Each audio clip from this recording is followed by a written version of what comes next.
Hello everyone, আসসালামু আলাইকুম। HSC 26 ব্যাচের ব্যবসায় শিক্ষা এবং মানবিক বিভাগের শিক্ষার্থীরা এক্সাম চলতেছে। অনেকে টেস্ট এক্সাম কিছুদিন পর, টেস্টের পরেই অনেক বড় একটা ফাইটটা হলো এইচএসসি পরীক্ষা। এই এইচএসসি পরীক্ষার মধ্যে তোমাদের একটা সাবজেক্ট নিয়ে অনেক দ্বিধাদ্বন্দ্ব থাকে। ভাইয়া, অর্থনীতিতে কিভাবে এ প্লাস পাবো? প্রথম পত্র দ্বিতীয় পত্র দুই পেপার মিলে টোটাল 20টা চ্যাপ্টার। কোন চ্যাপ্টার থেকে কোশ্চেন প্রতি বছর আসে, কোনটা থেকে আসে না, ভাই এই সব কিছু বোঝায় দেন। এ প্লাসটা কিভাবে পাবো এটা ঠিকঠাক করে দেন। সো তোমাদের এ প্লাসের পাওয়ার এই জার্নিকে সহজতর করতে কিন্তু আমাদের শেষ মুহূর্তের প্রস্তুতি কোর্স। আমাদের এই শেষ মুহূর্তের প্রস্তুতি কোর্সের আজকে প্রথম তোমাদের অর্থনীতি প্রথম পত্রের প্রথম অধ্যায়ের ক্লাস, এবং আজকের এই ক্লাসটা কিন্তু সবার জন্য উন্মুক্ত। তুমি আমাদের পেইড ব্যাচের স্টুডেন্ট হও, তুমি আমাদের ফ্রি ব্যাচের স্টুডেন্ট হও, তুমি যে কোনো স্টুডেন্টই হও, তুমি কিন্তু আজকে আমাদের এই ফ্রি ক্লাসটা করতে পারবা। কারণ তোমরা যাতে বুঝতে পারো কিভাবে তোমাদেরকে আমরা আমাদের শেষ মুহূর্তের প্রস্তুতি কোর্সে পড়াই, সেই জিনিসটার একটা গ্লিমস দেখানোর জন্য কিন্তু এই প্রথম চ্যাপ্টারের ক্লাসটা তোমাদেরকে ফ্রিতে দেওয়া হচ্ছে। ওকে, সো আমাকে একটু তোমরা জানাও কে কে কোন কোন জায়গা থেকে আমার সাথে জয়েন করছো, এবং সবাই ভাইয়াকে ক্লিয়ারলি দেখতে এবং শুনতে পাচ্ছ নাকি, এবং যেটা মাস্ট সবার সামনে বই খাতা নোট টোট করার জন্য যা যা প্রয়োজন সবকিছু কিন্তু মাস্ট। ওকে, আচ্ছা ফাইন। কে কে আমার সাথে জয়েন করছো ভাইয়াকে একটু জানায় দাও। আমি তোমাদের কাছে প্রমিস করতেছি, আজকের এই ক্লাসে তুমি যদি লাস্ট পর্যন্ত থাকো, তোমার এইচএসসি তে 25 মার্ক আমি কনফার্ম করে দিতে পারবো। 25 মার্ক আমি কনফার্ম করে দিতে পারবো। এইচএসসি ইকোনমিক্স এর ফার্স্ট পেপারের 25 মার্ক আজকের এই ক্লাস থেকে তোমার একদম ফুললি কমন আসবে। একটা কাজ করা লাগবে, ক্লাসের এন্ড পর্যন্ত ভাইয়ার সাথে থাকতে হবে জাস্ট। ওকে, যারা যারা সালাম দিচ্ছ সবাইকে ওয়ালাইকুম আসসালাম, ওয়ালাইকুম আসসালাম এন্ড ওয়ালাইকুম আসসালাম। ঠিক আছে, ওকে ডান। ওকে, সো সবাই ভাইয়ের সাথে জয়েন করে ফেলছে, সবাইকে আমি ক্লিয়ারলি অল গুড দেখতে পাচ্ছি। ঠিক আছে, ওকে ডান। আচ্ছা, সো সবাই ভাইয়াকে দেখতে পারতেছো আই গেস, এবং আমার কথা ক্লিয়ারলি শুনতে পারতেছো। আজকে আমরা পড়বো অর্থনীতি প্রথম পত্রের প্রথম অধ্যায়। অর্থনীতি প্রথম পত্রের প্রথম অধ্যায় থেকে আমি অ্যানালাইসিস করে দেখেছি প্রতি বছর 2টা করে সৃজনশীল আসে। 11টা সৃজনশীলের মধ্যে 2টা সৃজনশীল তোমাদের এই জায়গা থেকে কমন আসে। এন্ড আজকের এই ক্লাসে তোমাদের এই 2টা সৃজনশীল আমি কনফার্ম একদম ক্লিয়ার করে দিব। মেইন কথা, আজকের ক্লাসের পর থেকে তোমাদের এইচএসসির এই চ্যাপ্টার, এইচএসসির পরীক্ষা যদি এই চ্যাপ্টার আসে, টেস্টে আসুক বা এইচএসসি তে আসুক, আর কখনো তোমরা ভুলবা না। এটা ভাইয়ার প্রমিস। তোমাদেরকে জাস্ট ফোকাস আজকের ফুল ক্লাসটা করতে হবে। আমি কথা দিচ্ছি, তুমি যদি কোনো দিন এই চ্যাপ্টার না পড়ে থাকো, তাও তুমি আজকের ক্লাস করলে তোমার সবকিছু কভার আপ হয়ে যাবে। ওকে, আচ্ছা, সো আমাদেরকে কয়েকটা জিনিস একটু মাথায় রাখতে হবে। সেটা হলো আমাদের এই কোর্সে জয়েন করার আগে তোমাদের কয়েকটা ফ্রি কোর্স আছে, আচ্ছা ফ্রি ক্লাসেস আছে। তোমরা এই ক্লাসের ভিতরে আজকে মানবিক বিভাগ এবং ব্যবসায় শিক্ষা বিভাগ দুইটা ক্লাসের দুইটা গ্রুপের স্টুডেন্টরাই জয়েন করছো, তাই না? সো তোমাদের জন্য আমি বলে দিই, দেখো যারা মানবিক বিভাগের স্টুডেন্ট আছো, এই যে দেখো তোমাদের কিন্তু আজকে ডিসেম্বর 11 তোমাদের ইকোনমিক্স ফার্স্ট পেপারের ফার্স্ট চ্যাপ্টারের ফ্রি ক্লাস চলতেছে। এরকম আরো ফ্রি ক্লাস তোমরা কবে কবে পাচ্ছ, এখানে সবগুলা দেয়া আছে। এখানে তোমাদের ফ্রি ক্লাস মানে কোনটা কোনটা আমরা তোমাদেরকে ফ্রিতে পড়াচ্ছি, এগুলো কিন্তু তোমাদের দিয়ে দেয়া আছে। ওকে, সো এখানে হলো শুধুমাত্র প্রথম ক্লাসগুলো পেইড গ্রুপের পাশাপাশি আমাদের ফ্রি গ্রুপগুলোতে যাবে। এটা হলো আমাদের মানবিক বিভাগের জন্য, এটা হলো ব্যবসায় শিক্ষা বিভাগের জন্য। কারণ ব্যবসায় শিক্ষার বিভাগের স্টুডেন্টদেরও কি আছে, অর্থনীতি অনেকের 4 সাবজেক্ট আছে। ঠিক আছে, হ্যাঁ একদম জিরো থেকে পড়াবো তোমাদেরকে, একদম জিরো থেকে। সো যারা মানবিক বিভাগের আসছো তারা এই ফ্রি ক্লাসগুলো করতে পারবা, যারা ব্যবসায় শিক্ষা বিভাগের আসছো তারা এই ফ্রি ক্লাসগুলো করতে পারবা। ডেটগুলো জাস্ট একটু মাথায় রাখো কবে কবে হচ্ছে। ওকে, যারা আমাদের কোর্সে অলরেডি জয়েন করে ফেলছো তারা তো জয়েন করলে, বাট যারা জয়েন করো নাই তাদেরকে ছোট্ট একটা গ্লিমস যদি আমি দেখাই কিভাবে তোমরা জয়েন করতে পারবা আমাদের কোর্সের ভিতরে। ওকে, সো তোমাদেরকে কিছু করা লাগবে না, তুমি জাস্ট এখানে 10 মিনিট স্কুল ওয়েবসাইটে চলে আসবা। ওয়েবসাইটে আসার পর দেখো তুমি ডিরেক্ট তুমি এইচএসসি 26 ব্যাচ এইচএসসি 26 এ ক্লিক করবা। ক্লিক করার পর তুমি মানবিক বিভাগ অথবা ব্যবসায় শিক্ষা বিভাগ, মনে করো তুমি মানবিক বিভাগ, এখানে ক্লিক করলা। ক্লিক করার পরে তুমি কোর্স কিনুনে চলে যাবা, এগিয়ে জানে চলে যাবা। এগিয়ে জানে যাওয়ার পরে তুমি দেখবা এই যে দেখতেছো এখানে একটা প্রোমো কোড, এখানে একটা প্রোমো কোড জয়েন করুন। এখানে ভাইয়ার প্রোমো কোডটা দিবা তোমরা। ভাইয়ার প্রোমো কোডটা কি, KAIFHUM 26। তো চলো তো দেখি সাবমিট করার পরে এই যে দেখছো ভাইয়ার প্রোমো কোডটা ইউজ করলে দেখো কাইফ HUM26 এই প্রোমো কোডটা ইউজ করলে তুমি 1000 টাকা ডিসকাউন্ট পাচ্ছ, পুরো 1000 টাকা ডিসকাউন্ট পাবা, 2000 টাকায় তোমার পুরো কোর্স কমপ্লিট। এটা হলো মানবিক বিভাগের স্টুডেন্টদের জন্য।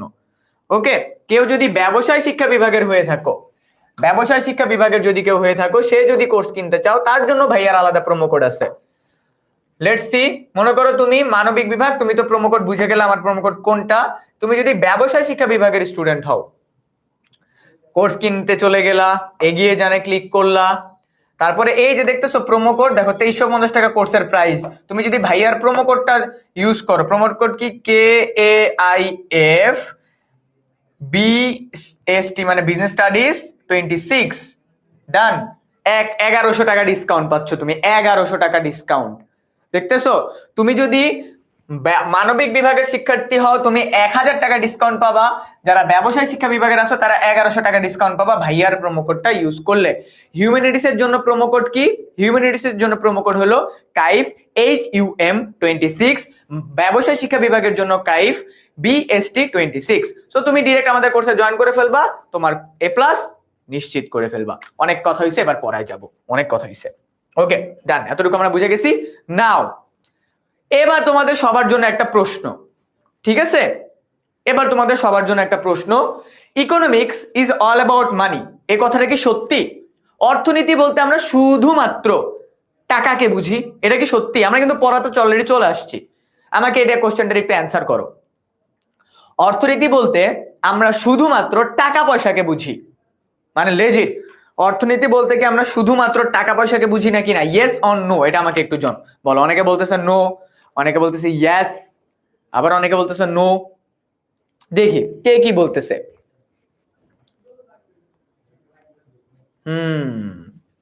বুঝতে পারতেছি।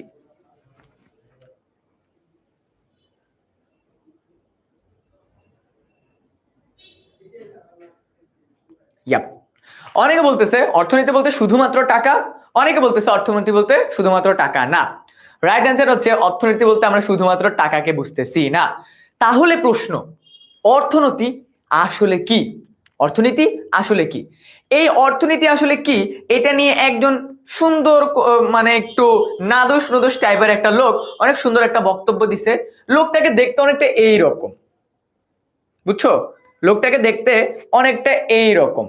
এখন আমাকে একটু বলো তো, এই যে লোকটাকে দেখতেছো, এই লোকটার নাম কি বলো তো? কেউ কি চিনো? আমার বললো না কাইফ ভাইয়া এটা আপনার মানে 50 বছর ওয়ালা ভার্সন, এটা বললো না। ওকে, এটা বললো না। চিনো এই মহিয়সী ব্যক্তিটাকে? কেউ চিনো মহান ব্যক্তিটাকে? কেউ চিনো? বলতে পারবা? বলো, চিনো কেউ? তাহমিদ আহমেদ বলতেছে জি ভাইয়া চিনি। কি নাম? অনেকে বলতেছে অ্যাডাম স্মিথ। ওকে, সবাই বলতেছে Adam Smith, Adam Smith, Adam Smith.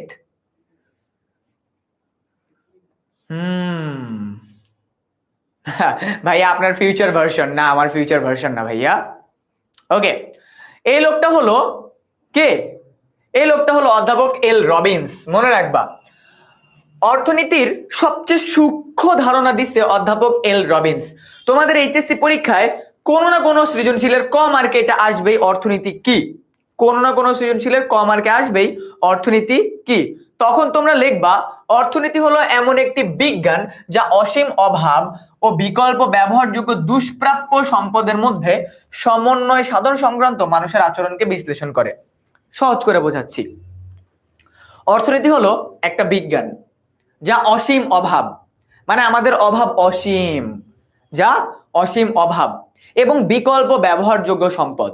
মনে করো এই যে আমার এই চশমাটা, আমি সচরাচর অন্য আরেকটা চশমা পরি, আজকে এটা পড়ছি। সো বিকল্প ব্যবহারযোগ্য দুষ্প্রাপ্য সম্পদ, আমি চাইলে কি 50,000 পিস চশমা আমার নিজের জন্য রাখতে পারবো? পারবো না, কারণ সম্পদ দুষ্প্রাপ্য, চাইলেই আমি বাড়াইতে পারবো না।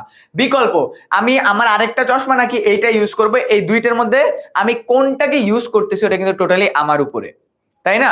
সো বিকল্প ব্যবহারযোগ্য সম্পদের মধ্যে সমন্বয় সাধন সংক্রান্ত, কোনটাকে আমি কতটুকু ব্যবহার করব ওই জিনিসটা আমি নিশ্চিত করব, করার পরে দেন মানুষের আচরণকে বিশ্লেষণ করবে। এখন মানুষের বিহেভিয়ার কেমন হচ্ছে সেটাকে বিশ্লেষণ করতে হবে।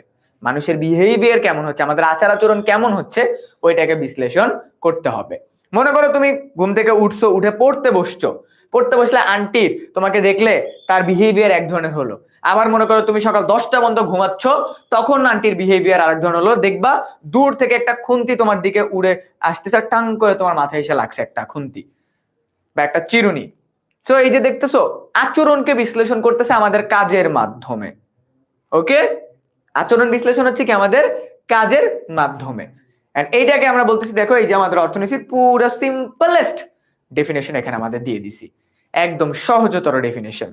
এটা তোমাদের সৃজনশীলে কোনো না কোনো জায়গায় ক মার্কের ক্ষেত্রে এটা আসবেই। মাহি বলতেছে ভাইয়া আমি বিষয় পরিবর্তন করে অর্থনীতি নিয়েছি, তো টেস্ট পেপার পরে 3 মাসে কি অর্থনীতি প্রথম পত্র শেষ করে? ইজিলি সম্ভব ভাইয়া, ইজিলি সম্ভব, ডেফিনেটলি সম্ভব। ওকে, আচ্ছা এরপরে একজন ব্যক্তি, মনে করো এই ব্যক্তিটা তুমি মনে করো দোকানে কিছু একটা কিনতে যাবা। এখন কিনতে গিয়ে তোমার কাছে 3 ধরনের প্রশ্ন আসতে পারে। কি কি প্রশ্ন? প্রথম কথা, আমার অভাব অসীম, আমার পকেটে টাকা কম, আমি বিকল্প কি ব্যবহার করতে পারি? মনে করো তোমার নাম কুদ্দুস, ঠিক আছে? মনে করো তোমার নাম কি? তোমার নাম কুদ্দুস। এখন কুদ্দুস তুমি কি করলা? তুমি মনে করো দোকানে গেলা একটা মোবাইল কিনতে। কি কিনতে? কুদ্দুস দোকানে গেলা একটা মোবাইল কিনতে। এখন কুদ্দুস মোবাইল কিনতে গিয়ে 3 ধরনের সমস্যা পড়লো। এক, কুদ্দুসের একটা মোবাইল কেনাই লাগবে, কুদ্দুস তার বান্ধবীর সাথে ফোনে কথা বলবে, ঠিক আছে? কুদ্দুস তার বান্ধবীর সাথে ফোনে কথা বলবে, কুদ্দুসের মোবাইল আজকে কিনতেই হবে, নাইলে হবে না কিছু। ওকে, সো কুদ্দুস দেখলো তার অভাবটা অসীম। তার অভাব কি? অসীম।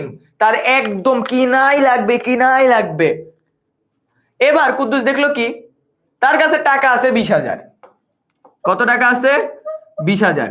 এখন কুদ্দুসের বান্ধবী তাকে বলছে তোমাকে আইফোন কিনতেই হবে। কি কিনতে হবে? আইফোন কিনতেই হবে। কিন্তু 20,000 টাকায় কুদ্দুস দেখলো কি আইফোন সম্ভব না। কুদ্দুস দেখলো কি 20,000 টাকায় আইফোন কোনোভাবেই সম্ভব না। হ্যাঁ, এবার কুদ্দুস দেখলো তার মানে তার সম্পদ সীমিত, তার মানে 20,000 টাকা it's not well enough to purchase iPhone. এবার কুদ্দুস দেখলো বিকল্প আমি কি ব্যবহার করি। কুদ্দুস ভাবতেছে আইফোন তো সম্ভব না, তাহলে আমি রিয়েলমি কিনতে পারি। রিয়েলমির পিছনে 3টা ক্যামেরা আছে। রিয়েলমির পিছনে কি আছে? 3টা ক্যামেরা আছে। এখন কুদ্দুস কি করলো? এটা এই 20,000 টাকার একটা বিকল্প কিনলো, কি?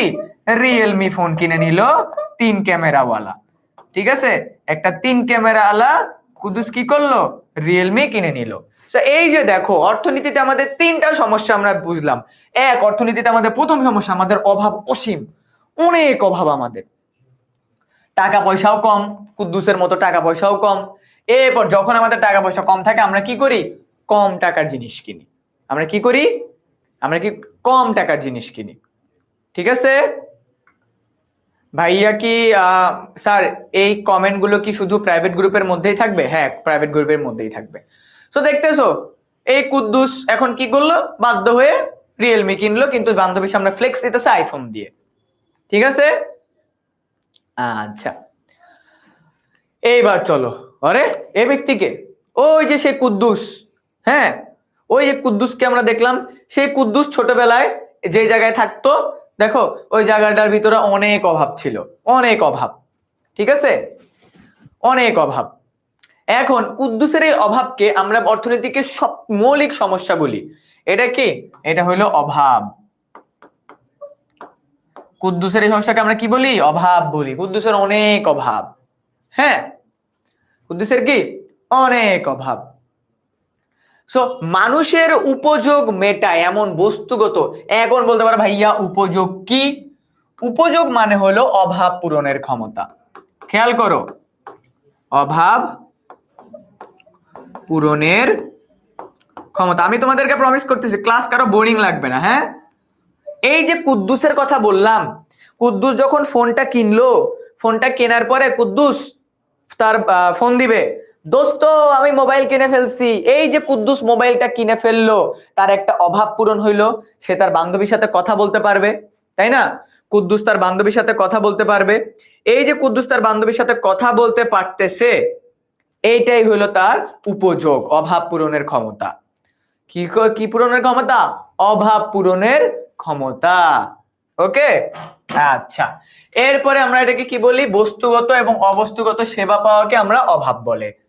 ওকে, অর্থনীতির কেন্দ্রবিন্দুতে আছে অভাব, তার মানে হলো দুনিয়ার যত সমস্যা অর্থনীতির সবকিছুর কেন্দ্রবিন্দুতে আছে কে?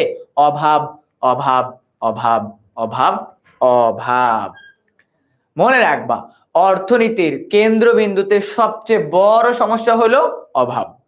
যারা আমাদের পেইড ব্যাচের স্টুডেন্ট আসো, আজকের ক্লাসের পর তোমাদেরকে এই চ্যাপ্টার থেকে বিগত বছরগুলোতে যে 10টা সিকিউ আসছে ভাইয়া দিয়ে দিব উইথ অ্যান্সার। গুড। তার মানে ক্লাসের পড়ার পরই তোমরা এই চ্যাপ্টারের সাজেশন পেয়ে যাবা। যারা ফ্রি গ্রুপে আসো পাবা না, কারণ কোর্সের ভিতরে আসতে হবে। ওকে, এরপরে আমরা দেখতেছি মৌলিক অর্থনৈতিক সমস্যা, আমরা কি জানলাম? অভাব জানলাম। এবার চলো আমরা দেখি আমাদের অভাবেরও কয়েকটা ভ্যারাইটি আছে। আমাদের কি আছে? অভাবেরও কয়েকটা ভ্যারাইটি আছে। ভ্যারাইটি গুলো কি কি? একটা হলো আমাদের মৌলিক অভাব, খাদ্য, বস্ত্র, শিক্ষা, বাসস্থান, চিকিৎসা, এগুলো আমাদের মৌলিক অভাব। যখন আমাদের মৌলিক অভাব ফুলফিল হয়ে যায়, হ্যাঁ, তখন আমরা কিছু জায়গায় আরামদায়ক অভাব, মানে এবার আমরা কি একটু সুন্দর আরামদায়ক জিনিসপত্র আমরা কিনতে চাই। যখন আমাদের আরামদায়ক জীবনটা একটু পেয়ে যায়, এবার আমরা বিলাসবহুল ব্র্যান্ডের কাপড় চোপড়, ব্র্যান্ডের বাইক, ব্র্যান্ডের গাড়ি, এগুলো কিনে মনে করো গিয়ার ছাড়ি, এগুলো হলো বিলাসবহুল অভাব। এরপরে আমাদের কি হয়ে যায়? লাস্টের দিকে যায় আমাদের টাকা পয়সা হয়ে যায় কম। তার মানে প্রথম দিকে একদম ফ্লেক্স নেই, ঠিক আছে, ইচ্ছা মতো ফ্লেক্স নিচ্ছি, ফ্লেক্স নিতে নিতে নিতে নিতে নিতে লাস্টে যা সম্পদ সীমিত। লাস্টে যা কি? লাস্টে যা হইলো সম্পদ সীমিত। ডান। ওকে, এরপরে আরো একটা পয়েন্ট আছে, দুষ্প্রাপ্যতা। মনে রাখবা, দুষ্প্রাপ্যতা মানে হইলো যেটা পাওয়া যায় না। দুষ্প্রাপ্যতা মানে কি? দুষ্প্রাপ্যতা মানে হলো যেটা পাওয়া যায় না। আমি তোমাদেরকে প্রমিস করতেছি, এতদিন যার যার কাছে অর্থনীতি বোরিং লাগছে, ঠিক আছে, এতদিন যার যার কাছে অর্থনীতি বোরিং লাগছে, তার লাইফের বেস্ট ক্লাস হবে এখন থেকে ইকোনমিক্স। ঠিক আছে, বুঝতে পারছো? যারা পেইড ব্যাচে আসো, ক্লাসের পর এই ক্লাসের স্লাইড দিয়ে দিব, এই তোমার চ্যাপ্টারের সাজেশনও দিয়ে দিব। ওকে, আচ্ছা। সো দুষ্প্রাপ্যতা কি? অভাবের তুলনায় সম্পদের স্বল্পতাকে আমরা কি বলি? দুষ্প্রাপ্যতা বলি। অভাবের তুলনায় সম্পদের স্বল্পতাকে আমরা কি বলবো? দুষ্প্রাপ্যতা বলবো। ওকে, ডান। এরপরে দেখো আমাদের কি আছে? দুষ্প্রাপ্যতা বলতে আরো কয়েকটা ভ্যারাইটি আছে। আমাদের দুষ্প্রাপ্যতার প্রথম পয়েন্ট কি? আমাদের টাকা পয়সা কম। আমাদের কি কম? টাকা পয়সা কম। এরপরে উৎপাদন প্রক্রিয়া, যখন আমাদের টাকা পয়সা কম, আমরা উৎপাদন করবও কম, তাহলে আমাদের দ্রব্য বা সেবার উৎপাদনও হবে কম। মেইন কথা, আলটিমেটলি যদি এটা কম হয়, আমার আলটিমেটলি আউটপুটটাও কম হবে। ঠিক আছে, ওকে, আচ্ছা। এরপর আছে কি? দুষ্প্রাপ্যতাকে যদি আমরা একটু ডিফারেন্ট ডিফারেন্ট অ্যাঙ্গেলে ভাগ করি, একটা হলো অসীম মানব আকাঙ্ক্ষা, মানুষের আকাঙ্ক্ষার কোনো শেষ নাই। ঠিক আছে, মানুষের আকাঙ্ক্ষার কোনো শেষ নাই। সম্পদ ব্যবহারের সম্ভাবনা, যেটাকে আমরা উৎপাদন সম্ভাবনা রেখা বলি, এটা একটু পরে বুঝবো। আর হলো তোমার সীমিত উপলব্ধ সম্পদ, মানে সম্পদ কি? সীমিত। ঠিক আছে, ওকে।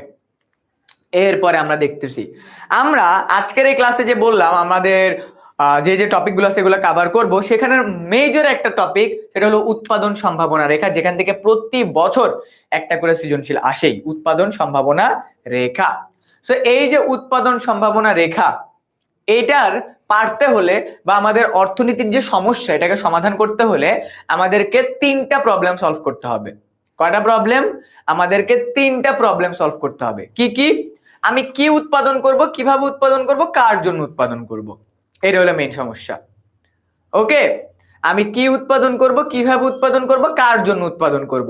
কারো যদি মনে হয় একটু ফাস্ট পড়ান ভাইয়া, তুমি চাইলে আমাদের ইউটিউবে একটা প্লেলিস্ট আছে, ওইখান থেকে দেখে নিতে পারো।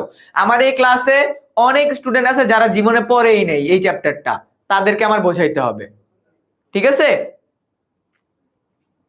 ওকে, সবাইকে আমার বোঝাইতে হবে, তাই আমি কোনোভাবে জোরে টাইনা পড়াইতে পারবো না, আমি আস্তেই পড়াই। আমি পড়াই যে আমি যেভাবে করে পড়াই আমার টাইমের মধ্যে পড়া কভার হবে। কারো যদি মনে হয় যে ভাইয়া আপনি একটু ফাস্ট পড়ান, ঠিক আছে, একটু ফাস্ট পড়ান, তাহলে আমি বলবো ভাইয়া তুমি চাইলে পরবর্তীতে ক্লাসটা রেকর্ডেড দেখে নিতে পারো। ওকে, তোমার এই ক্লাস করাই লাগবে, নট নেসেসারি। যারা পারে না তারাই আমার ক্লাস করতে আসছে। ওকে, আচ্ছা। সো আমাদের অর্থনৈতিক প্রবলেমগুলো সলভ করতে হলে আমাদেরকে তিনটা প্রশ্ন করতে হবে। এক, আমি কি উৎপাদন করব, আমি কিভাবে উৎপাদন করব, আমি কার জন্য উৎপাদন করব। ঠিক আছে, আমি কি উৎপাদন করব, কিভাবে উৎপাদন করব, কার জন্য উৎপাদন করব। সো এই জায়গা থেকে আমাদের একটা সৃজনশীল আসবে, একটা সিকিউ। এন্ড সিকিউটা কিভাবে আসবে চলো দেখি। কি উৎপাদন করব, প্রথমে আমাদের নির্বাচন করতে হবে আমরা কি উৎপাদন করব। এই জায়গায় আমাদের চলে আসে উৎপাদন সম্ভাবনা রেখা। ঠিক আছে, এখানে আমাদের কি চলে আসে, কি উৎপাদন সম্ভাবনা রেখা। দেখো আমার প্রথম কোশ্চেন হলো আমি কি উৎপাদন করা হবে। সম্পদের পরিমাণ কম, এই কম সম্পদ দিয়ে আমি কতটুকু উৎপাদন করব সেটা নিশ্চিত করাই সবচেয়ে বড় সমস্যা, এন্ড এটাই প্রকাশ করা হয় উৎপাদন সম্ভাবনা রেখার মাধ্যমে। সো এবার আমি তোমাদেরকে বলবো উৎপাদন সম্ভাবনা রেখা কাকে বলে। চলো উৎপাদন সম্ভাবনা রেখা খেয়াল করো, এটা 3 স্টার।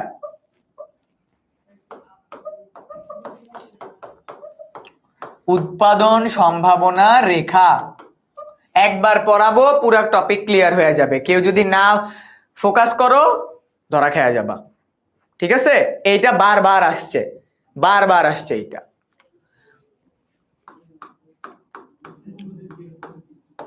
যে রেখার মাধ্যমে দুটি দ্রব্য উৎপাদনের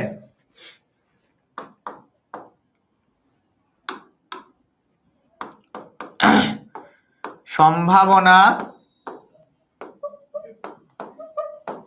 প্রকাশ করা হয় তাকে উৎপাদন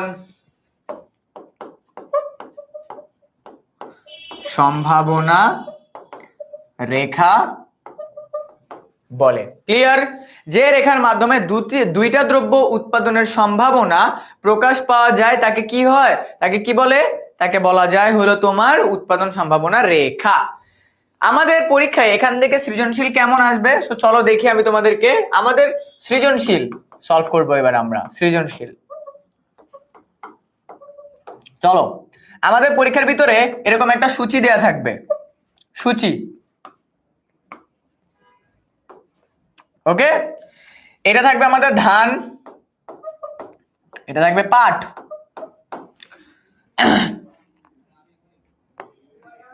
0, 10, 20, 40, 40, 20, 10, 0।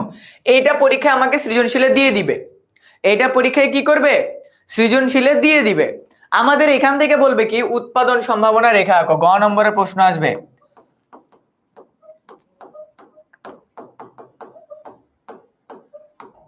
উৎপাদন সম্ভাবনা রেখা আঁকো। তোমাদের পরীক্ষার মধ্যে কেউ যদি গ্রাফ পেপারে চিত্র আঁকতে চাও গ্রাফ পেপারে আঁকতে পারবা, কেউ যদি খাতার ভিতরে আঁকতে চাও সে খাতার ভিতরে আঁকতে পারবা। ঠিক আছে, ওকে ডান। সো চলো আমি আঁকি চিত্রটা। এইখানে আমরা দিব পাট, এখানে দিব 0, এখানে দিব ধান। ওকে, সো লেটস সি আমাদের মানগুলো কত কত আছে, আমরা 5 করে ঘুরে নিব। 5, 10, 15, 20, 25, 30, 35, 40। ওকে ডান। 5, 10, 15, 20, 25, 30, 35, 40।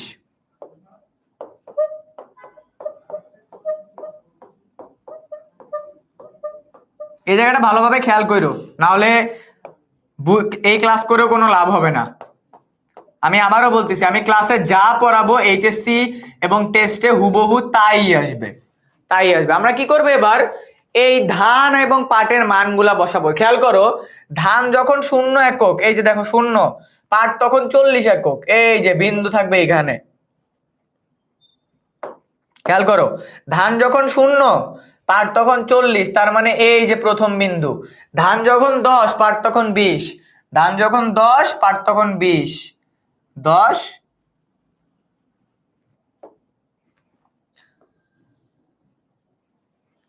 ধান যখন 10, পাট তখন 20, ধান যখন 20, পাট তখন 10, ধান যখন 20, পাট তখন 10, ধান যখন 40, পাট তখন 0, ধান যখন 40, পাট তখন 0, ধান যখন 40, পাট তখন 0। সো আমাদের দেখো এখানে আমার চিত্রটা একটু অন্যরকম হয়েছে, বাট আলটিমেটলি চিত্রটা কেমন হবে, এই যে দেখতে কাইন্ড অফ, মানে মেইন কথা চিত্রটা দেখতে তোমার অলওয়েজ এমন হবে, হ্যাঁ এমন হবে। আমার মানের কারণে চিত্রটা একটু অন্যরকম হয়েছে, বাট মেইন কথা কি, আমার চিত্রটা দেখতে কাইন্ড অফ এরকম হবে। আমি যদি তোমাদেরকে এইখানে দেখাই, এই যে দেখো, দেখতেছো? ওকে ভাইয়া, ইউটিউবের প্লে লিস্টের লিঙ্কটা একটু দিবেন প্লিজ। আরে ভাইয়া, আমি এখন ক্লাস করাচ্ছি, আমি কেমনে দিব?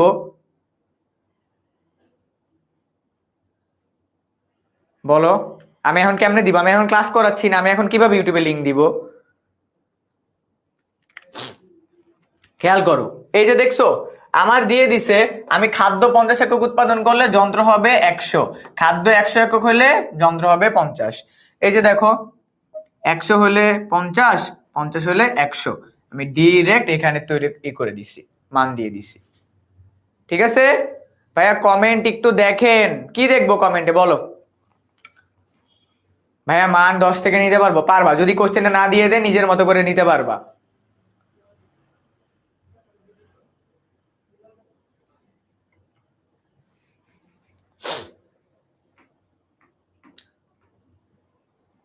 আপনারটা এমন হলো কেন? কারণ আমি নিজের মতো করে মান নিয়ে নিছি।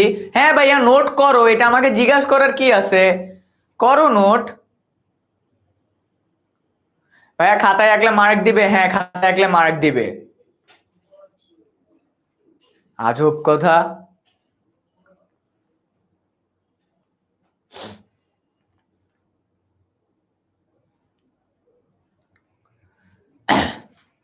এই যে দেখো, আমাদের এখানে মান দেয়া আছে, আমরা আবার দেখবো যখন আমরা পুরো টপিকটা সলভ করব, তখন তোমাদেরকে আবার এটা দেখাবো।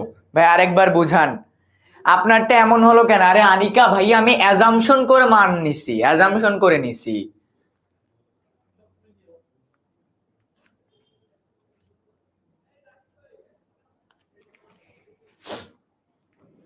ভাইয়া 10 ঘর করে নিব? হ্যাঁ নিতে পারো, তোমার ইচ্ছা।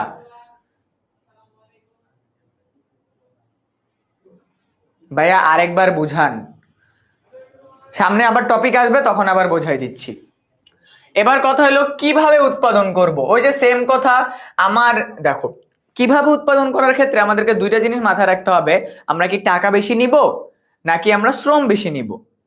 আমরা কি টাকা বেশি নিব, নাকি আমরা শ্রম বেশি নিব? ভাইয়া উৎপাদন সম্ভাবনা রেখা আর একটু শর্টকাট, একটু মানে একটু আবার রিপিট করেন ভাইয়া, বুঝি না। ভাইয়া একটু পর আবার পড়াবো, বুঝে যাবা। একটু পর আবার পড়াচ্ছি, বুঝে যাবা। ধৈর্য ধরো, একটু একটু ধৈর্য ধরো, অধৈর্য হয়েও না, ধৈর্য ধরো। ক্লাসের সময় 2 ঘন্টা, অধৈর্য হয়েও না, অধৈর্য হয়েও না। আমি আবার বলবো, অধৈর্য হয়েও না কেউ। ঠিক আছে?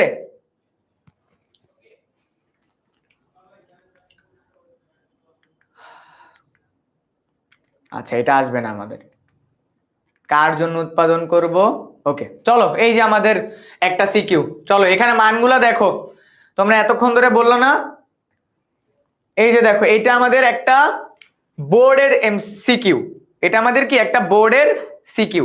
এখানে আমাদেরকে কি বলছে দেখো, এই মানগুলো দিয়ে একটা উৎপাদন সম্ভাবনা রেখা আঁকতে বলছে। দেখো 0, 10, 20, 24, 24, 20, 10, 0। তো চলো এটা থেকে আমরা চিত্র আঁকি। বাবা এটা সবাই একটু ভালোভাবে দেখো আগে, ঠিক আছে? ওকে, এটা সবাই একটু দেখো, আমরা এবার এটা থেকে চিত্র আঁকবো, উৎপাদন সম্ভাবনা রেখার চিত্র আঁকবো। খেয়াল করো, এই মান দিয়ে আমরা চিত্রটা আঁকি। তো চলো আমাদের বক্সটা যদি আরেকবার এখানে দেখে নিই, এ বিন্দু বি বিন্দু, হ্যাঁ কি কি আছে, 0 10 20 24, 0 10 20 24, 24 20 10 0, ঠিক আছে 24 20 10 0। ওকে ফাইন, এবার আমরা চিত্রটা আঁকি। সবাই একটু খেয়াল করো, চিত্রটা একটু খেয়াল করো। এখানে আমাদের দিতেছি আমরা বি বিন্দু, এখানে দিতেছি এ বিন্দু, এখানে দিতেছি 0। এই মানগুলা জাস্ট আমরা বসাবো, দেখো মানগুলা বসাবো। প্রথমে আছে কত আমার এখানে এ বিন্দুতে 5 10 15 20 25, 5 10 15 20 25, এই মান তোমরা নিজের মতো করে নিতে পারবা। 5 10 15 20 25, 5 10 15 20 25। এবার খেয়াল করো, এ যখন 0 ছিল, বি তখন 24, এই যে 25 এর নিচেই আছে 24, এইখানটাতে আমার প্রথম বিন্দু যাবে, এখানে আমার প্রথম বিন্দু। ডান। এ যখন 10, বি তখন 20, এ যখন 10, বি তখন কত 20।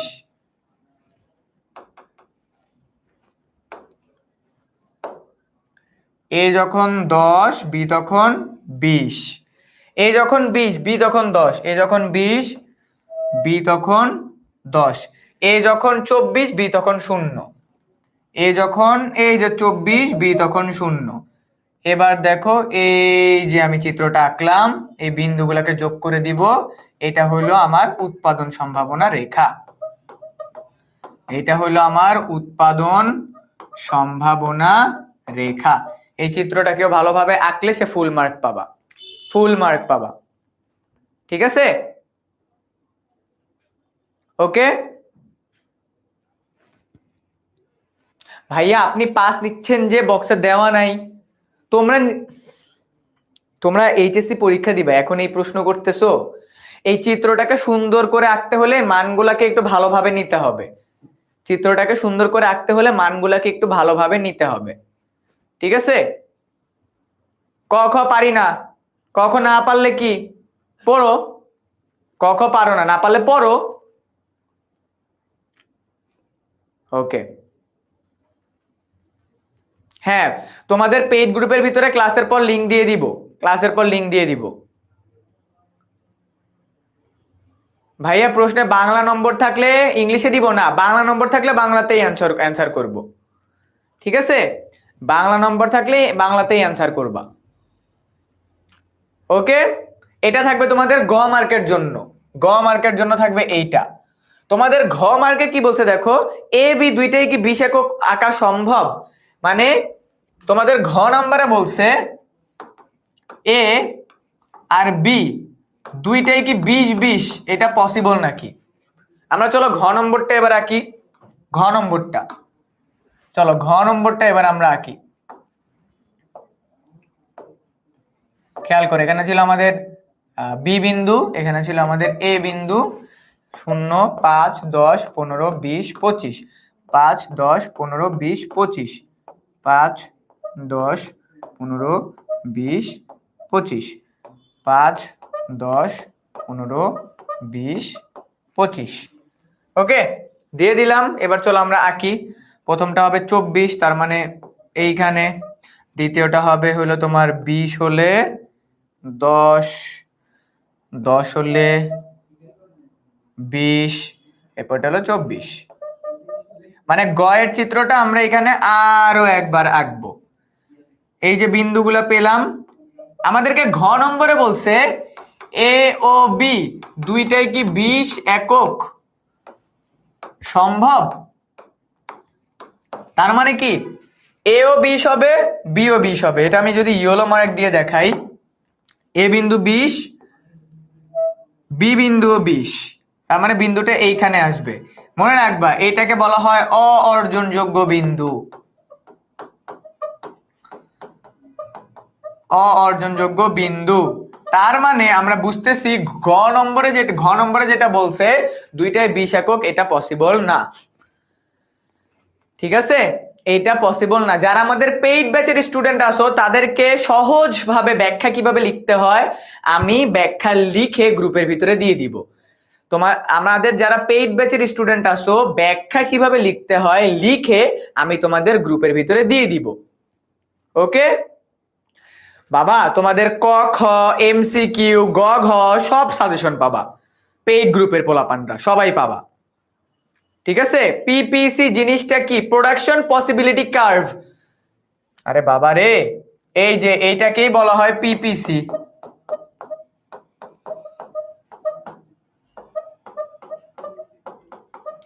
Production possibility curve, PPC. Done. এটা বুঝতে পারছো? যে স্টুডেন্ট এইটা প্লাস এইটা বুঝবে সে ইজিলি 7 মার্ক, 7 নম্বর কনফার্ম, 7 নম্বর তার কনফার্ম হয়ে গেছে, একদম কনফার্ম। যে স্টুডেন্ট এইটা আর এইটা বুঝতে পারছে, কারণ এটা বিগত বছরের বোর্ড পরীক্ষার প্রশ্ন। অর্থনীতিতে নির্বাচন কি? কোনটা উৎপাদন করব কোনটা করব না এটা ঠিক করে অর্থনীতিতে নির্বাচন বলা হয়। প্রদত্ত সূচি বলতে বা থেকে পিভিসি কি? প্রদত্ত সূচি মানে হলো এই যে এই সূচি, প্রদত্ত সূচি থেকে তোমার প্রোডাকশন পসিবিলিটি কার্ভ আঁকা। ডান? ক্লিয়ার ভাইয়া? বুঝতে পারছি, অল ক্লিয়ার, পুরা ক্লিয়ার। ইয়াপ, যারা বুঝছো 10 on 10, 10 on 10। ওকে, এই যে উৎপাদন সম্ভাবনা রেখা এখানে পুরোটা বলা আছে। এই যে দেখছো এইভাবে করে আমাদের সূচি দেয়া থাকবে, আমরা এইভাবে করে এঁকে ফেলবো, চিত্র এরকম হয়ে যাবে আমাদের। ঠিক আছে, ডান। এই যে আমাদের এখানে তোমার ব্যাখ্যা দেয়া আছে, আমি ব্যাখ্যা তোমাদের পেইড গ্রুপে আলাদা করে বলে দিব। ঠিক আছে, আলাদা করে বলে দিব। আচ্ছা, এইবার চলো আসি। যখনই আমরা উৎপাদন সম্ভাবনা রেখা আঁকলাম, আঁকার পরে আমাদের যখন এই যে এই বিন্দুটা আসলো, মানে উৎপাদন সম্ভাবনা রেখার যে বিন্দুটা, খেয়াল করো আমাদের উৎপাদন সম্ভাবনা রেখার ঘ নম্বরে যে বিন্দুটা বলবে সেটা আঁকার টাইমে, ঠিক আছে, সেটা আঁকার টাইমে, ওকে, খ বুঝি নাই, আচ্ছা খ আবার পরবর্তীতে বোঝাচ্ছি। পেইড গ্রুপ কোনটা? যারা আমাদের কোর্সে ভর্তি হইছো তারা যে গ্রুপে ক্লাস করতেছো ওইটা হলো আমাদের পেইড গ্রুপ। ওকে, যারা কোর্সে ভর্তি হইছো। ভাইয়া ঘ নাম্বারটা আরেকবার বোঝান, কি এখানে বোঝানোর আছে বলো? তোমাকে এই যে এইটা আঁকছো, আঁকার পর তোমাকে গ নম্বরে বলছে আমার এ বিন্দু আর বি বিন্দু দুইটাই কি 20-20 একক আঁকা সম্ভব নাকি না? উত্তর হচ্ছে না, সম্ভব না। কারণ উৎপাদন সম্ভাবনা রেখার বাহিরের কোনো বিন্দুতে উৎপাদন করা সম্ভব না। এইটাই এখন এখানে বোঝাবো যে উৎপাদন সম্ভাবনা রেখা, এটা হলো আমাদের উৎপাদন সম্ভাবনা রেখা।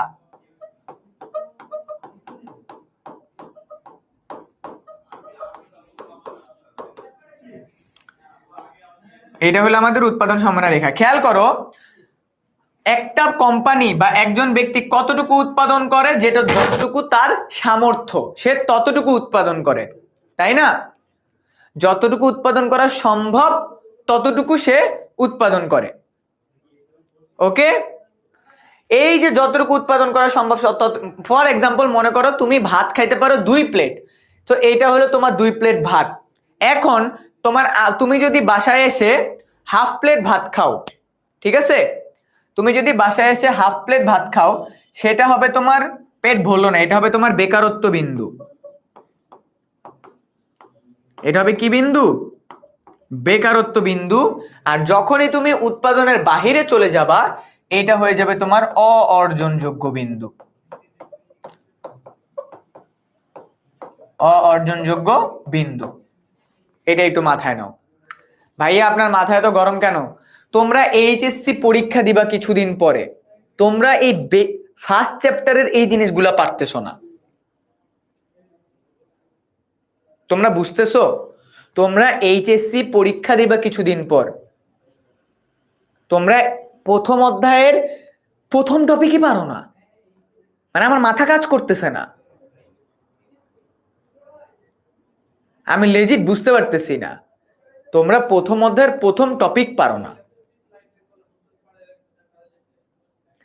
ভাই আপনি 5 থেকে 25 পর্যন্ত দাগ নিয়েছেন, এগুলোর মধ্যে কি স্কেল দিয়ে মাপ দিতে হবে নাকি এমনি স্কেল দিয়ে মাপ দিতে হবে? স্কেল দিয়ে মাপ দিতে হবে, বুঝছো?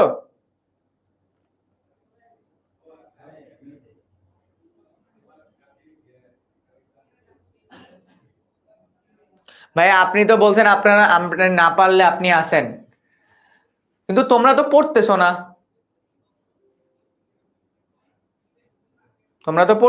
তোমরা তো খালি কমেন্ট করেই যাচ্ছ।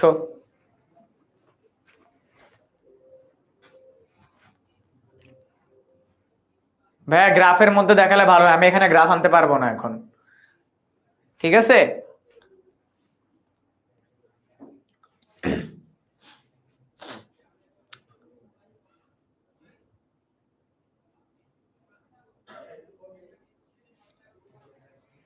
ওকে,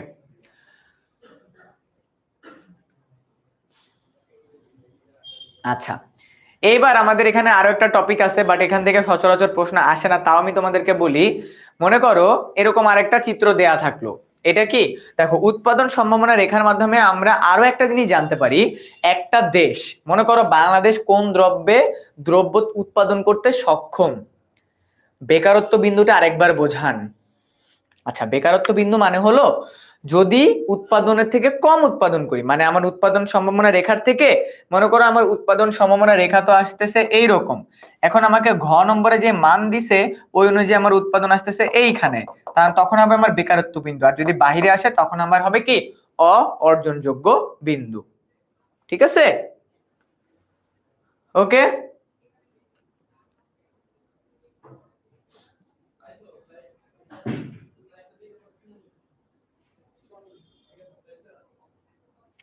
ওকে,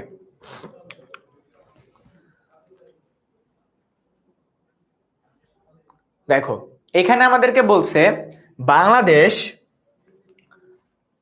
45 মণ ধান যখন উৎপন্ন করে তখন গম উৎপন্ন করে 20 মণ। অন দ্য আদার হ্যান্ড ভারত যখন 20 মণ পাট উৎপাদন করে তখন গম উৎপাদন করে 40 মণ। তার মানে আমরা বুঝতেছি একই অ্যামাউন্টের টাকা দিয়ে যখন দুইটা দেশের মধ্যে যেই দেশ যেই দ্রব্য বেশি উৎপাদন করে সেই দ্রব্য উৎপাদনে দক্ষ, যেমন বাংলাদেশ এখানে পাট উৎপাদনে দক্ষ, ভারত গম উৎপাদনে দক্ষ। এটাকে যদি আমরা চিত্রের মাধ্যমে রূপান্তর করি, আমরা এরকম একটা লাইন বক্স দিব, হ্যাঁ এরকম একটা চিত্র দিব, চিত্র দিয়ে আমরা এখানে 20 40 দিব পাটের জন্য, 20 40 দিব গমের জন্য।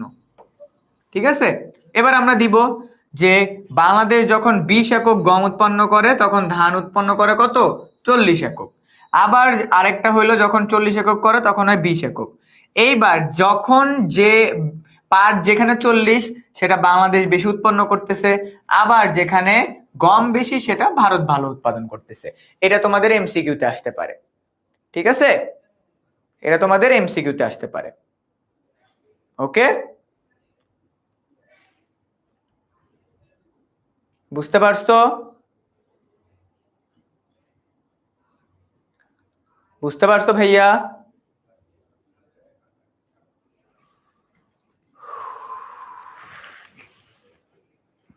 বলো কি প্রবলেম হচ্ছে তোমাদের, বলো। আমি তোমাদেরকে একদম সহজভাবে বোঝাচ্ছি, আমি তোমাদেরকে একদম সহজভাবে করে বোঝাচ্ছি, তোমরা তাও ইন্টারনালি এত পরিমাণ কনভারসেশন করতেছো। ওকে, আমি যখন একটা টপিক পড়াচ্ছি তোমরা বলতেছো সাজেশন দেন, আমি যখন একটা টপিক পড়াচ্ছি তোমরা বলছো ওই টপিক পড়ান। সো ক্লাসে তো একটু কনসেন্ট্রেট করো, আমি তো জানি কোনটা কতটুকু পড়াইতে হবে, তাই না? এটা কোশ্চেনটা কেমন আসবে, এই কোশ্চেনটা তোমাদের এমসিকিউতে আসতে পারে, এই কোশ্চেনটা এমসিকিউতে আসতে পারে, মান দিয়ে বলবে তোমার পাট উৎপাদনে কোন, মনে করো তোমার এই যে এই মানটা দিয়ে দিল, এই মানটা দিয়ে তোমাকে বলল যে এইটা বাংলাদেশ, এটা বিডি, এটা ভারত ইন্ডিয়া, কে কোন দ্রব্য উৎপাদনে দক্ষ, তো তোমাকে মান দেখে বুঝে ফেলতে হবে যে ইন্ডিয়া কোনটাতে দক্ষ, ঠিক আছে, আর বাংলাদেশ কোনটাতে দক্ষ। ভাইয়া চিত্র এখানে ইন্ডিয়ারটা একটু বেশি হলো কেন, বাংলাদেশেরটা কম হলো কেন, এটা অ্যাজাম্পশন করে, এটা একই রকম হইতো, এটা একই রকম হইতো, জাস্ট টান দেওয়ার কারণে একটু বেশি বড় হইছে। ওকে,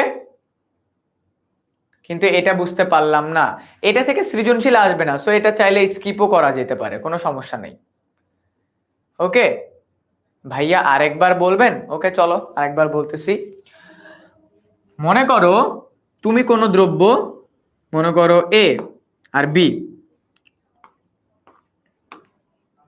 এ যখন কোনো একটা দ্রব্য 10 একক উৎপাদন করতে পারে, বি সেটা 30 একক উৎপাদন করতে পারে। আবার তোমার এ যখন কোনো দ্রব্য 30 একক উৎপাদন করে, বি সেটা 10 একক উৎপাদন করতে পারে। তার মানে 30 একক উৎপাদনে বি দক্ষ, আর এই দ্রব্য উৎপাদনে অমুক দক্ষ। এই দক্ষতার চিহ্নিত করার জন্যই আমাদের এইটা আঁকা, নাথিং এলস। ওকে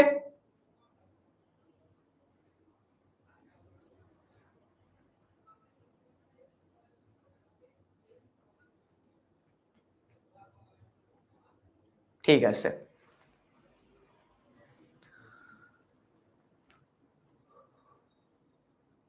ওকে এবার আছে আমাদের সুযোগ ব্যয়। এটা অনেক মজার একটা টপিক। সুযোগ ব্যয়কে আমরা বলি অপরচুনিটি কস্ট। দুটি দ্রব্য, আমার কথা সাথে সাথে সবাই একটু লিখে ফেলো, দুটি দ্রব্য উৎপাদনের সম্ভাবনা একটি চিত্রের মাধ্যমে প্রকাশ করাকে সুযোগ বলা হয়। কোনো একটি দ্রব্যে অর্থ বিনিয়োগের সুযোগ গ্রহণ করলে আরেক জায়গায় অর্থ বিনিয়োগের সুযোগ ত্যাগ করতে হয়, ঠিক আছে, তাকে বলা হয় সুযোগ ব্যয়। তাকে কি বলা হয়? সুযোগ ব্যয়। এমসিকিউ এর মধ্যে কি চিত্র দেওয়া থাকবে? হ্যাঁ, আমি আবার বলতেছি, দেখো এখানে দেয়া আছে আমাদের তোমার দুটি দ্রব্য উৎপাদনের, আমি লিখে দিই, হ্যাঁ আমি তোমাদেরকে লিখে দিই সুযোগ ব্যয়টা কি।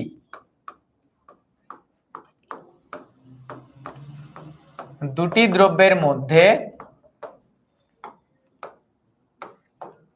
একটি গ্রহণ করলে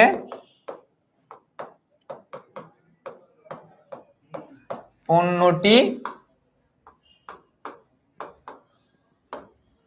ত্যাগ করতে হয়, যাকে সুযোগ ব্যয় বলে। মনে করো তোমার কাছে বার্গার আছে, পিৎজা আছে, তুমি পিৎজাকে গ্রহণ করলা, বার্গারকে ছেড়ে দিতে হবে, তার মানে পিৎজার সুযোগ ব্যয় হলো বার্গার। তার মানে পিৎজার সুযোগ ব্যয় কি? বার্গার। পিপিসি মিনিংটা কেউ বলো? Production possibility curve. বুঝতে পারছো? এই যে লিখে দিলাম তো, দুটি দ্রব্যের মধ্যে একটি গ্রহণ করলে অন্যটি ত্যাগ করতে হয়, যাকে সুযোগ ব্যয় বলে। দুটি দ্রব্যের মধ্যে একটি গ্রহণ করলে অন্যটি ত্যাগ করতে হয়, যাকে কি বলা হয়? সুযোগ ব্যয় বলে।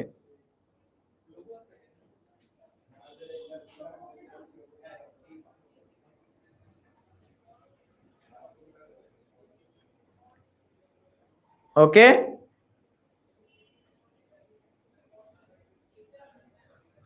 আচ্ছা, সো এবার চলো আমাদের সুযোগ ব্যয়ের দিক থেকে আমরা কি কি থাকে দেখো। হ্যাঁ, তোমার সুযোগ ব্যয়ের ক্ষেত্রে আমাদের অভাবের দিক থেকে সুযোগ ব্যয়ের সংজ্ঞা আমরা একটু আগে দেখলাম। এরপর হলো সুযোগের দিক থেকে সুযোগ ব্যয়ের সংজ্ঞা থাকে, উৎপাদনের দিক থেকে, এগুলো আমাদের এই যে দেখো সুযোগ ব্যয় আলটিমেটলি। ওকে দেখো এখানে আমাদের কি বলছে, আমাদের ধান আছে 5 মণ, তোমার আবার হ্যাঁ ধান আছে, প্রথমটা সংমিশ্রণ 5, 15, 10, 5। সংমিশ্রণ হলো এ বিন্দু বি বিন্দু। এখন আমার এটা থেকে যখন এটা কমাচ্ছি তখন 10 ডিফারেন্স, আবার এটা থেকে যখন এটা কমতেছে তখন 5 ডিফারেন্স। এই ডিফারেন্সটাকে আমি যখন চিত্রের মাধ্যমে দেখাবো, এই যে খেয়াল করো এখানে আমার 0, 5, 10, 0, 5, 10, 15, এই যে যেখান থেকে যেটা বাড়তেছে বা যেটা কমতেছে এইটা এতটুকুই, মানে উৎপাদন সম্ভাবনা রেখার, ঠিক আছে, উৎপাদন সম্ভাবনা রেখার যতটুকু কমতেছে যতটুকু বাড়তেছে এটা চিত্রের মাধ্যমে দেখানোকেই সুযোগ ব্যয় বলা হয়, ঠিক আছে, তাকে কি বলা হয়? সুযোগ ব্যয় বলা হয়।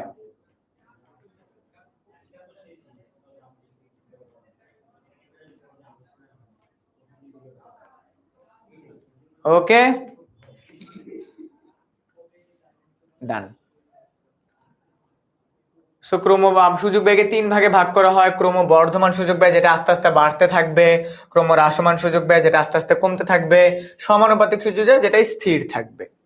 ওকে, সো এবার আমাকে একটু বলো তো, অপরচুনিটি কস্ট অফ ইকোনমিক্স, এখন তোমরা যে ক্লাস করতেছো এটার সুযোগ ব্যয় কি? এখন যে ক্লাস করতেছো এই ক্লাস করার সুযোগ ব্যয় কি?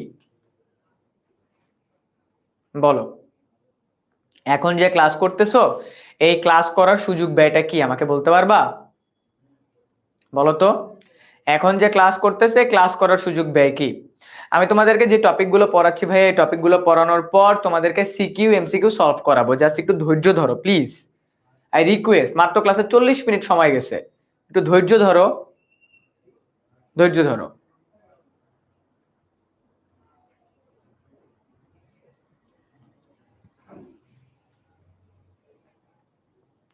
সময়, ঘুম, অন্য বিষয়ে পড়ার সুযোগ ত্যাগ করেছি, অন্য একটা কাজ, কোনো সুযোগ ব্যয় নাই ভাইয়া।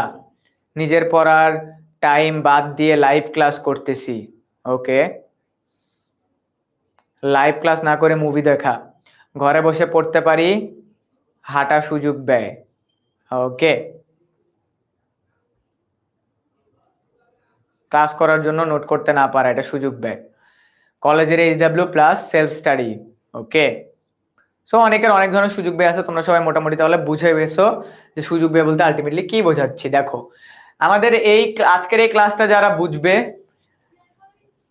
আজকের এই ক্লাসটা পুরোপুরি যারা বুঝে যাবে, কিছু মানুষের ক্লাসের পর চেহারা হবে এরকম, আর যারা ক্লাসটা বুঝে নেই মাঝখানে জয়েন করছে তাদের চেহারা হবে এরকম। কাদের চেহারা হবে এরকম? কারণ আমি ক্লাসের পর বোর্ড প্রশ্ন সলভ করাবো, বোর্ড প্রশ্ন সলভ করাবো। সো যারা বোর্ড প্রশ্নগুলো সলভ করবে তাদের ক্লাস ডান হয়ে যাবে, আর যারা বোর্ড প্রশ্ন সলভ করতে পারবে না ক্লাসের মধ্যে টাইম মানে উল্টাপাল্টা তোমার মনে করো অন্যদিকে ফোকাস করবে, অন্যান্য কমেন্ট করবে, তাদের চেহারা হবে ওই রকম। তারা বলবে ভাইয়া কিছুই পড়ায়নি, তারা বলবে কি আমার সময় নষ্ট হইলো, ভাইয়া কিছুই পড়াইতে পারলো না। বাট আমি কিছু পড়াইতে পারি নাই, দ্যাটস নট আলটিমেটলি ট্রু। আমি তোমাকে সব পড়াই দিচ্ছি, তুমি কতটুকু নিতে পারতেছো এটা হলো মেইন ফ্যাক্ট। ওকে ভাইয়া, আমাদের টেস্ট এক্সামের সেকেন্ড পেপার থেকে হবে ভাইয়া, এটা তুমি 1690 তে কল দিয়ে বলো প্লিজ, আমরা ফার্স্ট পেপার আগে শেষ করব। ওকে, বুঝছো?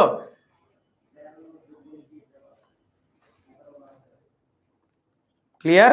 এখন তুমি চিন্তা করো, তুমি কি ক্লাসে ফোকাস করে এরকম ভাবে হাসি নিয়ে ক্লাস থেকে বের হবা, নাকি এইভাবে এরকম করে বের হবা?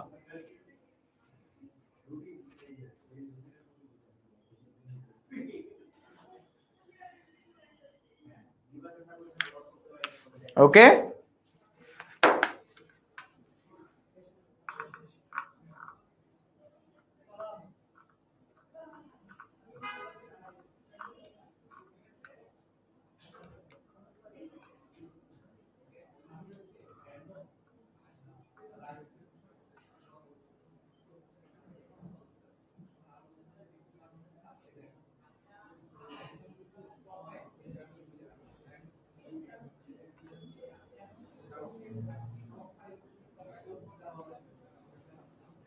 ওকে,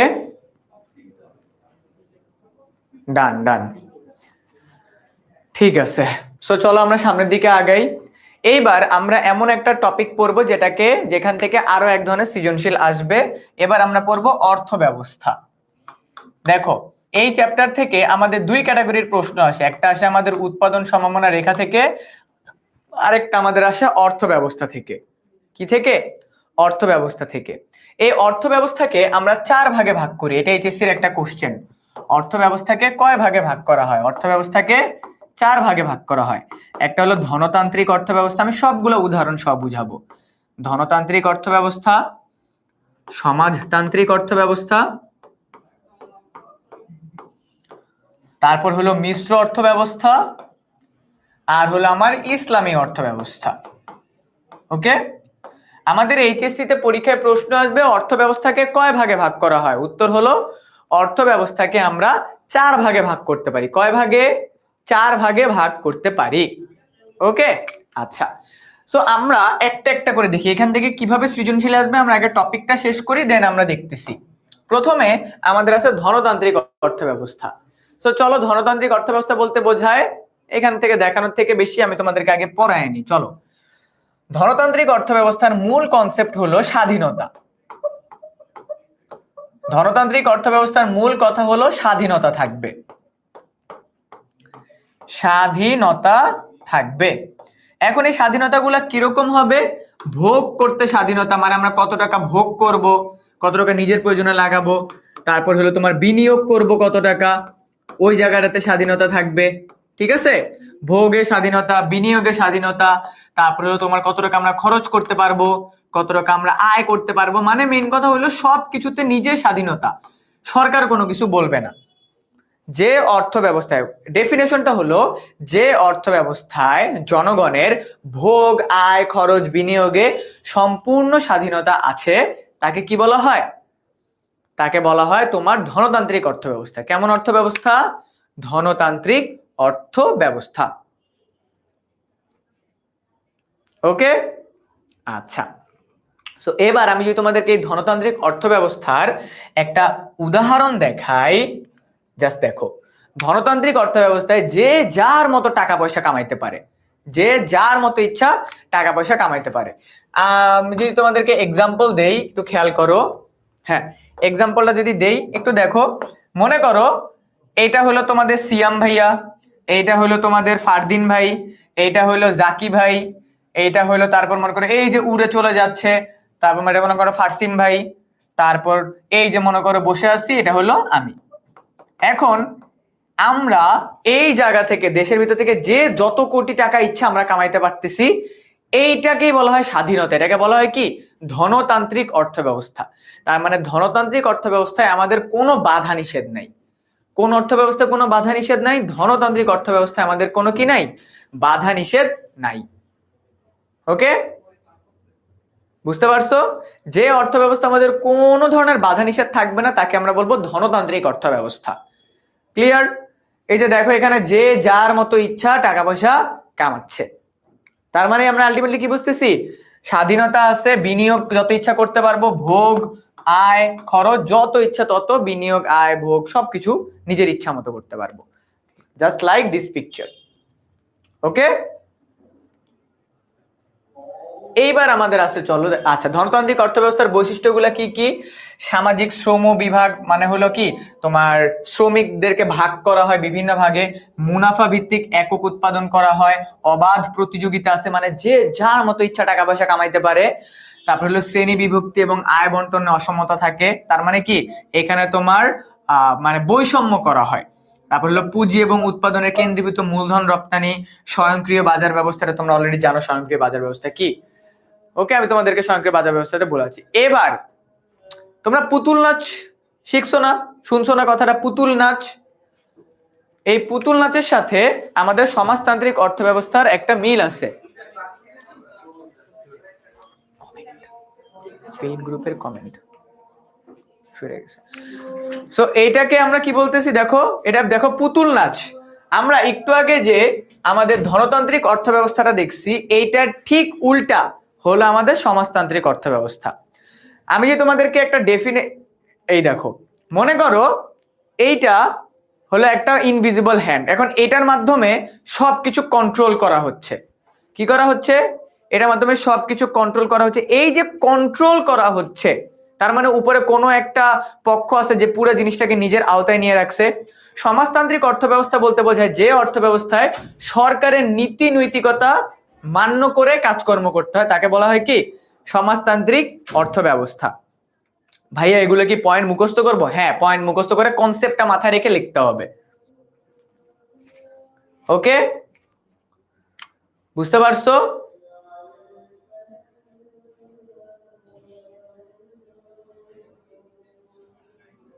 আচ্ছা, এবার যদি আমি তোমাদেরকে আরো একটা এক্সাম্পল দিয়ে দেখে, দেখো তার মানে কি আমরা সমাজতান্ত্রিক অর্থ ব্যবস্থায়, কোন অর্থ ব্যবস্থায়?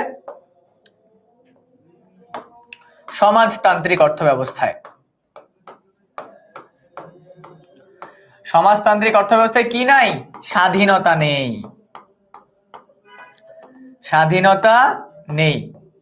সরকার থেকে তোমাকে বলে দিবে তুমি কত টাকা স্যালারি পাবা, সরকার বলে দিবে তুমি কত টাকা ব্যয় করতে পারবা, নিজের ওয়াইফকে নিয়ে কবে ঘুরতে যাবা, এই সব কিছু সরকার থেকে তোমাকে বলে দিবে, একদম each and everything. Just like মনে করো তোমাদের সিয়াম ভাই, হ্যাঁ, অথবা মনে করো তোমাদের ফারসিম ভাই মনে করো কোন এক জায়গায় ঘুরতে গেল, ঘুরতে যেয়ে ফোন দিল যে কাইব দেখ দোস্ত, কাইব দেখ ভাইয়া এমন একটা দেশে আসছি যেই দেশে কোনোভাবে মানে স্বাধীনতা পাচ্ছি না, কোথায় যাব, কোথায় বসবো, কতটুকু খাবো, সব কিছুতে বাধা দিচ্ছে। পরে মনে করো এদিক থেকে জাকি ভাই বলল, আরে ফারসিম, আমি যে দেশে আছি যে দেশে অনেক স্বাধীনতা, আমি যত ইচ্ছা টাকা কামাইতে পারতেছি। এই যে জাকি ভাই যে দেশে থাকতেছে ওই দেশে স্বাধীনতা, এটা হলো আমাদের ধনতান্ত্রিক অর্থব্যবস্থা। অন্যদিকে ফারসিম ভাই যেই দেশে থাকতেছে ওইটাকে আমরা বলবো সমাজতান্ত্রিক অর্থব্যবস্থার কান্ট্রি। ক্লিয়ার? বুঝতে পারছো? ওকে। তো সমাজতান্ত্রিক অর্থব্যবস্থায় যে আমাদের পরীক্ষার ভিতরে খ মার্কে আসবে, এটা খ নঙে আমাদের ধনতান্ত্রিক অর্থব্যবস্থা সমাজতান্ত্রিক অর্থব্যবস্থার মধ্যে পার্থক্য আসবে। ধনতান্ত্রিক অর্থব্যবস্থা সমাজতান্ত্রিক অর্থব্যবস্থার মধ্যে পার্থক্যটা আসবে আমাদের। ওকে,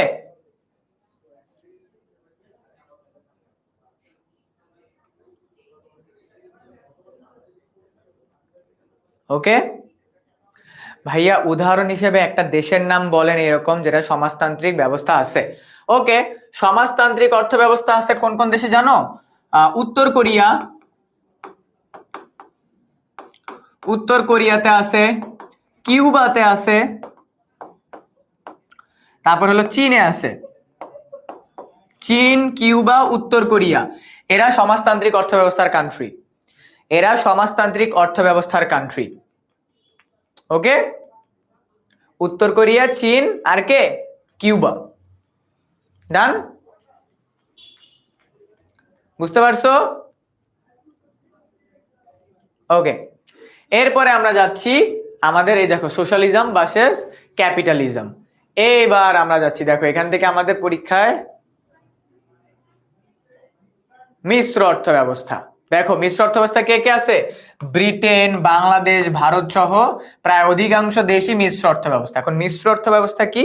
মিশ্র অর্থ ব্যবস্থা হলো আমাদের জগা খিচুড়ি, ধনতান্ত্রিক প্লাস সমাজতান্ত্রিক, এই দুই অর্থ ব্যবস্থা একত্র হয়ে আমাদের শুরু হয় কি? মিশ্র অর্থ ব্যবস্থা। দুই অর্থ ব্যবস্থা এক হইলে আমাদের কোন অর্থ ব্যবস্থা হয়? মিশ্র অর্থ ব্যবস্থা হয়। ওকে, সো মিশ্র অর্থ ব্যবস্থা তার মানে কি? এটা আমাদের খিচুড়ি, একটা পুরো একদম খিচুড়ি হয়ে যায়, একদম খিচুড়ি। সো এই যে দেখো মনে করো এটা জাকি ভাই, কে এটা? এটা হলো জাকি ভাই। দেখো তোমরা তো জানো অনেকে জাকি ভাই রান্না করতে পারে, হ্যাঁ, এই যে জাকি ভাই। এখন দেখো এইখানে ইনগ্রেডিয়েন্টস গুলা কি কি? এই যে দেখতেছো প্রাইভেট, হ্যাঁ, এই যে ইনগ্রেডিয়েন্টস গুলো দেখতেছো, মনে করো এইটা হলো আমাদের ধনতান্ত্রিক অর্থ ব্যবস্থা, ধনতান্ত্রিক অর্থ ব্যবস্থার বিষয়গুলো। আর এই যে এই জায়গাটাতে আমাদের যে ইনগ্রেডিয়েন্টস গুলো, এটা হলো আমাদের সমাজতান্ত্রিক অর্থ ব্যবস্থা, সমাজতান্ত্রিক। এখন এই ধনতান্ত্রিক আর সমাজতান্ত্রিক দুইটাকে একত্র করে জগা খিচুড়ি বানায় এই যে এখানে যে একটা ইকোনমি বানানো হচ্ছে, এটাকে আমরা বলবো মিশ্র অর্থ ব্যবস্থা। কি অর্থ ব্যবস্থা? এটাকে আমরা বলবো মিশ্র অর্থ ব্যবস্থা। ক্লিয়ার? ওকে, বুঝতে পারছো? ধনতান্ত্রিক অর্থ ব্যবস্থা, সমাজতান্ত্রিক অর্থ ব্যবস্থা, মিশ্র অর্থ ব্যবস্থা। ডান? কমপ্লিট? ওকে, আচ্ছা, এইবার আরো একটা অর্থ ব্যবস্থা আছে আমাদের। ওকে, আচ্ছা, মিশ্র অর্থ ব্যবস্থার কয়েকটা বৈশিষ্ট্য আছে। মিশ্র অর্থ ব্যবস্থার মধ্যে প্রথম বৈশিষ্ট্য কি? বেসরকারি বিনিয়োগ থাকে এখানে, অনেক রাষ্ট্রীয় পরিকল্পনায় বেসরকারি অংশগ্রহণ থাকে, স্বয়ংক্রিয় দাম ব্যবস্থা একটু পরে বোঝাচ্ছি, ভোগের ক্ষেত্রে স্বাধীনতা থাকে, আর বলে মুদ্রাস্ফীতি মুনাফার মধ্যে উপস্থিতি থাকে। ওকে। আচ্ছা, এরপর আছে আমাদের ইসলামী অর্থ ব্যবস্থা। মনে করো ইসলামী অর্থ ব্যবস্থা হলো যেটা ইসলামিক আইন মোতাবেক যে অর্থ ব্যবস্থা চলে তাকে বলা হয় কি, হ্যাঁ বাংলাদেশ হলো মিশ্র অর্থ ব্যবস্থা। ইসলামী অর্থ ব্যবস্থা বলতে বোঝায় যে অর্থ ব্যবস্থা ইসলামী শরীয়ত মোতাবেক চলে, যে অর্থ ব্যবস্থা ইসলামিক শরীয়ত মোতাবেক চলে তাকে ইসলামী অর্থ ব্যবস্থা বলা হয়। যে অর্থ ব্যবস্থা ইসলামী শরীয়ত মোতাবেক চলে। স্যার এক্সাম্পল দিবেন একটু? এক্সাম্পলের কি? আচ্ছা, মিশ্র অর্থ ব্যবস্থা হলো ভারত, বাংলাদেশ, নেপাল। মিশ্র অর্থ ব্যবস্থা হলো ভারত, বাংলাদেশ, নেপাল। ঠিক আছে, ওকে। ইসলামী অর্থ ব্যবস্থা কি? ইসলামিক শরীয়ত মোতাবেক যে অর্থ ব্যবস্থা চলে তাকে আমরা বলবো ইসলামী অর্থ ব্যবস্থা। ওকে,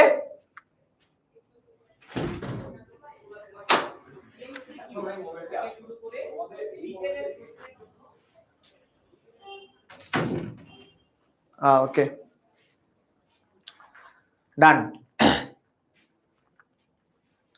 আচ্ছা, এবার আছে আমাদের সামষ্টিক অর্থনীতি, বেষ্টিক অর্থনীতি। সামষ্টিক অর্থনীতি বলতে বোঝায় যে এখানে পুরো দেশের অর্থনীতি নিয়ে কথাবার্তা বলা হয়। বেষ্টিক অর্থনীতি মানে হলো কোন একটা কোম্পানি, মানে ছোট কোনো বিষয় নিয়ে কথা বলা হয়। যেমন বেষ্টিক অর্থনীতি, দেখো এখানে আমাদের উদাহরণগুলো কি কি আছে। বেষ্টিক অর্থনীতি হলো আমাদের ছোট, দেখো কোনো ব্যক্তি বা ফার্মের উৎপাদন, বিনিয়োগ, ভোগ, বন্টন, দাম ইত্যাদি নিয়ে কথাবার্তা বলা হচ্ছে। অন দ্য আদার হ্যান্ড সামষ্টিক অর্থনীতি বলতে বোঝায় তোমার দেশের ওভারঅল দাম, মুদ্রাস্ফীতি, ব্যাংকের হার, ওভারঅল সব কিছু নিয়ে যখন কথাবার্তা বলা হবে সেটাকে বলা হবে আমাদের কি, বেষ্টিক অর্থনীতি, সামষ্টিক অর্থনীতি। ওকে ডান। আচ্ছা, এটা তোমাদেরকে পড়াবো। দেখো এখানে আমাদের আরেকটা সৃজনশীল আছে, এই সৃজনশীলটা একটু ভালো করে দেখো। সৃজনশীলটা একটু ভালো করে দেখো, এখানে আমাদেরকে কি বলছে দেখো। সৃজনশীলটাতে আমাদেরকে বলছে ধান, আচ্ছা নির্দেশনামূলক অর্থ ব্যবস্থা কি, মানে সমাজতান্ত্রিক অর্থ ব্যবস্থা। নির্দেশনামূলক অর্থ ব্যবস্থা হলো আমাদের সমাজতান্ত্রিক অর্থ ব্যবস্থা। ওকে, দুষ্প্রাপ্যতা নির্বাচন কি, ক্লাসের স্টার্টিং এ বলছি। এবার আমাদের হচ্ছে ধান ও পাট উৎপাদনের উৎপাদন সমানের রেখা দেখাও। সিম্পল হিসাব, সিম্পল। 30, 25, 20, 10, 0, 0, 15, 25, 30, 32। এটা আঁকায় দেখাই দিব? এটা কি একে দেখাই দিব নাকি বলো, নাকি পারবা তোমরা? আর লাস্টেরটাও কিন্তু গুরুত্বপূর্ণ, উৎপাদনে 15 টন ধান আর 15 টন পাট কি উৎপাদন করা সম্ভব? খেয়াল করো, 15 টন ধান, 15 টন পাট, এটাকে দেখাই দিব নাকি আমাকে বলো তো? ভাইয়া বাংলাদেশ কি মিশ্র অর্থ ব্যবস্থা? হ্যাঁ বাংলাদেশ মিশ্র অর্থ ব্যবস্থা। এই সৃজনশীলটা দেখো, এটা কি তোমাদেরকে একে দেখাই দিব? জি ভাইয়া দাও।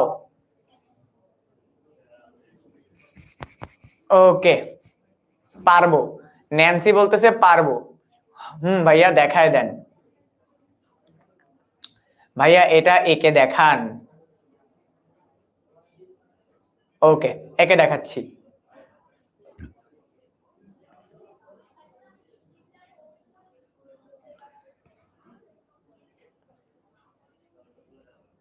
পারবো, সবাই বলতেছে পারবা।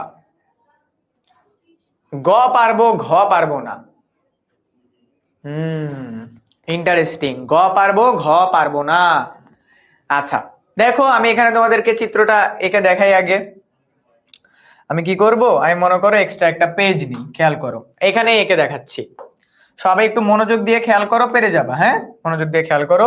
আমরা আগে এখানে বক্সটা আঁকি, ঠিক আছে?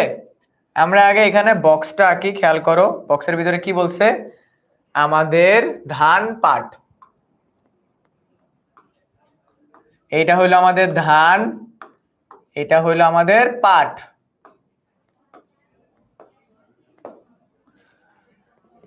30, 25, 20, 30, 25, 20, 10, 0, 10, 15, 25, 0, 15, 25, 30, 32। ওকে, এইটা আমাদেরকে দিছে,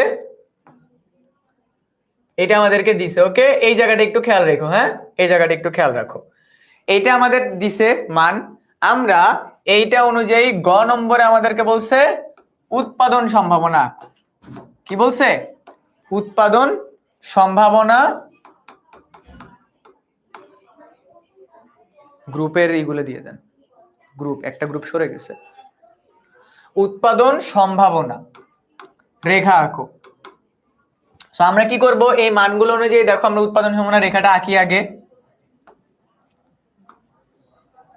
এখানে আমরা দিলাম ধান, এখানে আমরা দিলাম পাট।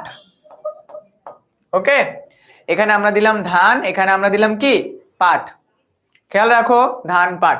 আমরা এখানে শূন্য দিব, দেওয়ার পরে সো যা যা মান আছে সেগুলোই দিলাম। মনে করো 10, তারপর মনে করো আচ্ছা 5 10 15 20 করে যায়। 5 10 15 20 25 30, এগুলো দেখলে চিত্রটা দেখতে সুন্দর লাগবে। 5 10 15 20 25 30, দেখো এখানে 32 আছে, আমি 35 দিব। খেয়াল করো 5 10 15 20 25 30 35, 5 10 15 20 25 30। ওকে, লেটস সি। ধান যখন 30 পাট তখন 0, ধান যখন 30 পাট তখন 0, তার মানে আমার বিন্দু হবে কোথায়? এই যে এখানে আমার বিন্দুটা থেকে যাবে, প্রথম বিন্দু। ধান যখন 25 পাট তখন 15, ধান যখন 25 পাট তখন 15। তোমরা এগুলো স্কেল দিয়ে দিবে, আমি হাত দিয়ে দিচ্ছি, এগুলোর ব্যাখ্যা হচ্ছে। ধান যখন 20 পাট তখন 25, ধান যখন 20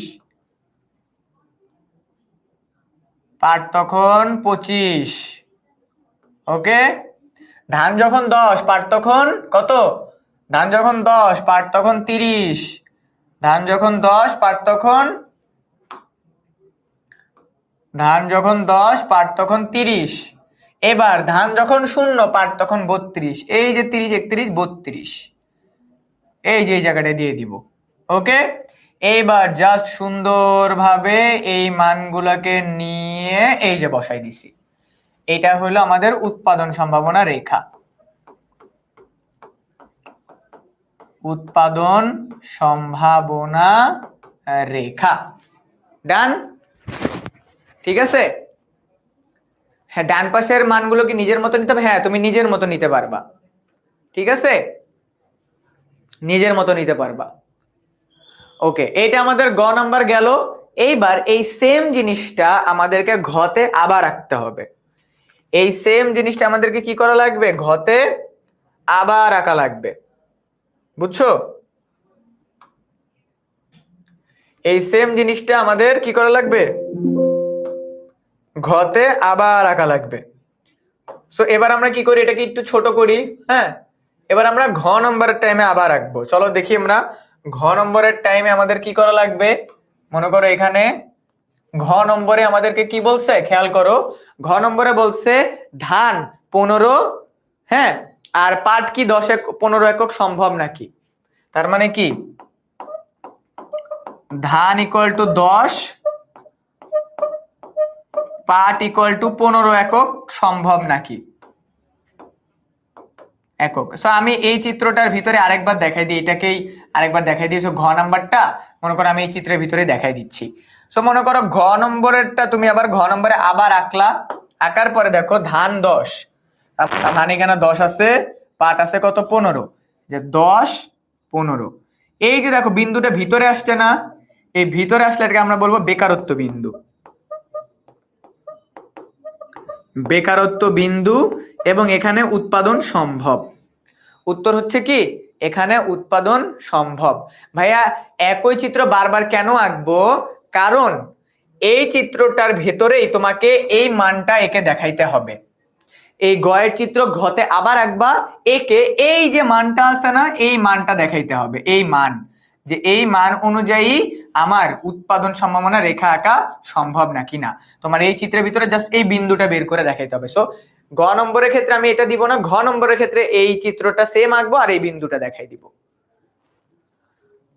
ওকে, এই ক্যাটাগরির ফুল একটা সৃজনশীল তুমি এইচএসসি তে কমন পাবা, একদম ফুল একটা সৃজনশীল। ওকে ভাইয়া, আমাদের তো এক্সামে 2বার রাখতে হবে তাই না? হ্যাঁ তোমাদের রাখা লাগবে, পরীক্ষার ভিতর আবার নম্বরের ভিতর আবার আইকা ফেলো না। ভাইয়া লম্ব অক্ষে কোনটা হবে, ভূমি অক্ষে কোনটা হবে? লম্ব অক্ষ আমরা নিব যেখানে এই যে শূন্য যেটাতে নিচে ওটা আমরা লম্ব অক্ষ নিব, যেমন এই জন্য ধান নিছি। আর ভূমি অক্ষ নিব এই যে, মনে করো প্রথমে যেটা থাকবে ওটা লম্ব অক্ষে, পরেরটা যেটা থাকবে ওটা ভূমি অক্ষে, তাইলেই হবে। ডিফারেন্ট কালার্স ইউজ করে না, না তোমরা পেন্সিল ইউজ করেই করবা, তোমরা পেন্সিল ইউজ করেই করবা ভাইয়া, ঠিক আছে? তোমরা পেন্সিল ইউজ করেই করবা। আমি আবারও বলে দিচ্ছি, প্লিজ এটা একটু মনোযোগ দিয়ে শোনো। এই ক্যাটাগরির সৃজনশীল থেকে একটা পুরো 10 মার্কের সৃজনশীল কমন পাবা। আর অর্থ ব্যবস্থা পড়াইছি না, ওই অর্থ ব্যবস্থা থেকে আরো 10 মার্কের সৃজনশীল কমন পাবা। ভাইয়া টেস্ট এ এই পার্ট থেকে 2টা প্রশ্ন আসবে? হ্যাঁ ভাইয়া 2টা প্রশ্ন আসবে, 2টা। একটা হলো অর্থ ব্যবস্থা থেকে আর একটা হলো এই ক্যাটাগরির প্রশ্ন থেকে। ভাইয়া এইভাবে দাগ টেনে দেখাইতে হবে যে? হ্যাঁ দেখাইতে হবে। ডিফারেন্ট কালার ইউজ করা যাবে না, পেন্সিল ইউজ করেই করবা। ভাইয়া ডেফিনেশনটা দিয়ে দিন গ্রুপে, 100-তে 10-এ 10 পাবো। হ্যাঁ তোমাদের পেইড গ্রুপের ভিতরে, তার মানে আমাদের এইচএসসি 26 শেষ মুহূর্তের প্রস্তুতি কোর্স যে গ্রুপটা আছে ওই গ্রুপের ভিতরে আমি ব্যাখ্যাটা পাঠাই দিব তোমাদেরকে। ঘ নাম্বারটা আবার বলেন প্লিজ। আচ্ছা দেখো, আমরা এই যে খেয়াল করো,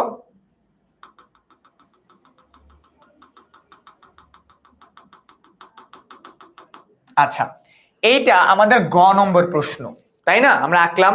ঘ নম্বরে আমাদেরকে বলছে কি, উদ্দীপকে উল্লেখিত তথ্যর ভেতরে আবার যদি ধান 10 একক হয় এবং পাট যদি 15 একক হয় তাহলে কি উৎপাদন সম্ভাবনা রেখা আঁকা সম্ভব? এইটা আমাদেরকে ঘ নম্বরে দেখাইতে হবে। এখন এই চিত্রটা আমাদেরকে ঘ নম্বরে আবার আঁকতে হবে। মনে করো আঁকলা, আঁকার পরে তোমাকে এই বিন্দুটা আঁকতে হবে। দেখো এই বিন্দুটা যখন তুমি বের করবা, ধান 10 একক তার মানে এই যে 10 একক, আর হলো পাট 15 একক তার মানে এই যে বিন্দু, এই যে বিন্দু। এখন এই যে একটা স্পেসিফিক বিন্দু আসবে, এইটাকে আমরা কি বিন্দু বলবো? এটাকে আমরা বলবো বেকারত্ব বিন্দু। কি বলবো বিন্দু? বেকারত্ব বিন্দু। এইটা তোমাকে জাস্ট দেখাই দিতে হবে, শেষ। এইটা তোমাকে জাস্ট দেখাই দিতে হবে। কার বাঁকবো না, কার বাঁকা লাগবে না, জাস্ট তুমি সেম চিত্রটাকে বিন্দুটা দেখাই দিবা ভাইয়া। ভাইয়া ঘতে কি জাস্ট বিন্দু দিব? সেম চিত্র ঘতে একে জাস্ট বিন্দু দিবা, সেম চিত্র ঘতে একে জাস্ট পুরা চিত্রটা একে বিন্দুটা দেখাই দিবা, দ্যাটস ইট, দ্যাটস ইট। ওকে আচ্ছা ডান। ওকে এই যে দেখো আঁকছে। আচ্ছা, when you thought you understood economics and exam comes, তোমরা এই যে ভাই এতক্ষণ ধরে পড়াচ্ছে এটা ভেবে এটা দেখে টেকে কেউ যদি খুব বেশি কনফিডেন্ট হয়ে যাও, একদম কাঁপায়া দিব এবার। মিনওয়াইল স্কুইড গেমের মতো এক্সামের ভিতরে যা দেখবা, ওরে বাবা এটা কি চিত্র দিল। তার মানে ইকোনমিক্স দেখলে হবে না, প্র্যাকটিস করা লাগবে। ইকোনমিক্স দেখলে হবে না, প্র্যাকটিস করা লাগবে। তোমাদের প্র্যাকটিসের জন্য আমি বিগত 10 বছরে বোর্ড পরীক্ষায় আসা সৃজনশীল, যেগুলো থেকে তোমাদের পরীক্ষায় হুবহু আসার সম্ভাবনা আছে, সেই কোশ্চেন গুলো তোমাদের পেইড গ্রুপের ভিতরে যারা আমাদের কোর্সে ভর্তি হয়েছো তাদেরকে দিয়ে দিব, ব্যাখ্যা সহ দিয়ে দিব। ওকে তোমাদেরকে ব্যাখ্যা সহ দিয়ে দিব, ঠিক আছে? এই যে অনেকে বলতেছে ভাইয়া এখন ইজি লাগছে, কারণ আমার ক্লাসের মাঝখানে আমি জানি কেউ কথা বললে আমার মেজাজও খারাপ হয়ে যাবে, আমিও পড়ায় কনসেন্ট্রেট করাইতে পারবো না, তোমরাও কনসেন্ট্রেট করতে পারবে না, এই জন্য পড়া বুঝতে পারবে না। বাট এখন বুঝতে পারতেছো, দেখছো? ওকে আজকেই দিব, হ্যাঁ ক্লাস শেষ করে উইদিন 1 ঘন্টার ভিতরে দিয়ে দিব। আজকে ক্লাস শেষ করে উইদিন 1 ঘন্টার ভিতরে দিয়ে দিব। সব বোর্ডের জন্য, সব বোর্ডের জন্য, বাংলাদেশের সব বোর্ডের জন্য, ঠিক আছে? ভাইয়া সেকেন্ড পেপার থেকে হবে শুধু, তাই এগুলা আসবে না। হ্যাঁ সেকেন্ড পেপারের গুলো দিব। ভাইয়া চিত্রের ব্যাখ্যা দিবেন না? হ্যাঁ চিত্রের ব্যাখ্যাও তোমাদেরকে গ্রুপের ভিতরে দিয়ে দিব, সৃজনশীল দিয়ে দিব, চিত্রের ব্যাখ্যাটাও গ্রুপের ভিতরে দিয়ে দিব।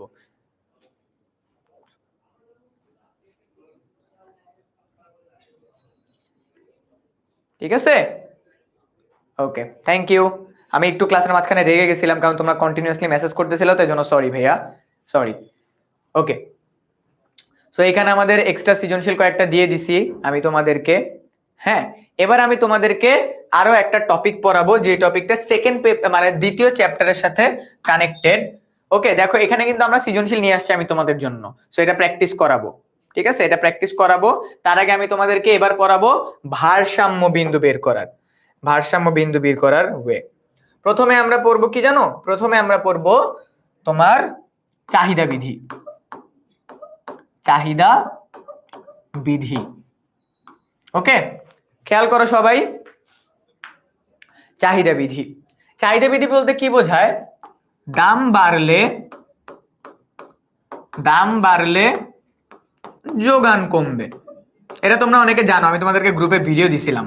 যোগান কমবে, আবার দাম কমলে, আহা যোগান কেন আমার মাথা নষ্ট হয়ে গেছে। দাম বাড়লে চাহিদা কমবে, সরি, আর হলো দাম কমলে কি হবে? চাহিদা বাড়বে। এটাকে আমরা কি বলবো? চাহিদা বিধি। এবং চাহিদা বিধির চিত্র যদি আমরা দেখি, এই চিত্রটা দেখতে এরকম হবে, কারণ দাম আর চাহিদার মধ্যে বিপরীতমুখী সম্পর্ক বিদ্যমান। একটা বাড়লে আর একটা কমবে, বিপরীতমুখী সম্পর্ক বিদ্যমান, তাই না? এজন্য চাহিদা রেখা কি হয়? এজন্য হয় চাহিদা রেখা নিম্নগামী। চাহিদা রেখা কি হয়? চাহিদা রেখা হয় নিম্নগামী। ওকে, বেকারত্ব বিন্দু আর অদক্ষ অঞ্চল কি একই? হ্যাঁ, অদক্ষ অঞ্চল একই। ঠিক আছে, ওকে, আচ্ছা। সো এইটা হলো আমাদের চাহিদা বিধি। এবার চলো আমি তোমাদেরকে চাহিদা বিধিটা একটু প্র্যাকটিক্যালি দেখাই। সো মনে করো এটা আমাদের দেয়া থাকবে দাম, আর এটা হলো চাহিদা। মনে করো তুমি 1 টাকা দিয়ে, 2 টাকা দিয়ে, 3 টাকা দিয়ে কিনতেছো। তোমাদের মনে করো জাকি ভাই, সে আইসক্রিম খেতে খুবই পছন্দ করে। জাকি ভাই 1 টাকা দিয়ে আইসক্রিম পাবে 10টা। ওকে, না না না, একটু উল্টা হয়েছে। আচ্ছা, এটা 20টা। জাকি ভাই 1 টাকা দিয়ে আইসক্রিম পাবে 20টা, 2 টাকা দিয়ে পাবে 15টা, 3 টাকা দিয়ে পাবে 10টা। কারণ তার কাছে কি, টাকা যত বাড়তেছে, মনে করো যে কোনো একটা দ্রব্যের দাম বেড়ে যাচ্ছে, তার চাহিদা কমে যাবে। কারণ আমরা কি জানি, যেটার দাম বেড়ে যায় ওই প্রোডাক্ট মানুষ কেনা কমায় দেয়, তাই না? যেটার দাম বেড়ে যায় মানুষ কি করে যায়? কেনা কমায় দেয়। সো এইটাকে আমরা যদি চিত্রের মাধ্যমে আঁকি, আমি এখানে একসাথে আরেকগুলো দেখে দিয়েছি, দেখো চিত্রের মাধ্যমে যদি আঁকি, সো এই যে সেম সেম এইভাবে হবে আমাদের। আমাদের দামটা এখানে থাকবে, চাহিদা থাকবে এখানে, ঠিক আছে? দাম এখানে, চাহিদা এখানে থাকবে। সো আমার হলো 1 2 3, 1 2 3, তারপর হলো 5 10 15 20, 5 10 15 20। কি হবে? 1 হলে 20, 1 হলে 20, 2 হলে 15, 2 হলে 15, 3 হলে 5, 3 হলে কত? 3 হলে 10, 3 হলে 10। এই যে দেখো বিন্দুগুলা পেয়ে গেলাম। এটাকে যদি যোগ করে দেই, এটা নিচের দিকে হয়েছে না? এটা হলো আমার চাহিদা রেখা। এটা আমাদের কি রেখা? এটা আমাদের চাহিদা রেখা। ডান,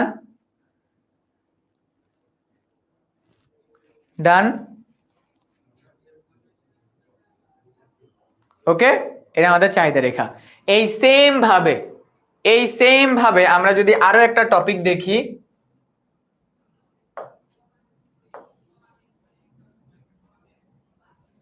এটা হচ্ছে না। ওকে, এই সেম ভাবে আমরা যদি আরো একটা টপিক দেখি, যেটাকে আমরা বলবো যোগান বিধি। কি বিধি? যোগান বিধি। খেয়াল করো, আমরা কিন্তু তোমার ভারসাম্য বিন্দু বের করার টপিক পড়তেছি।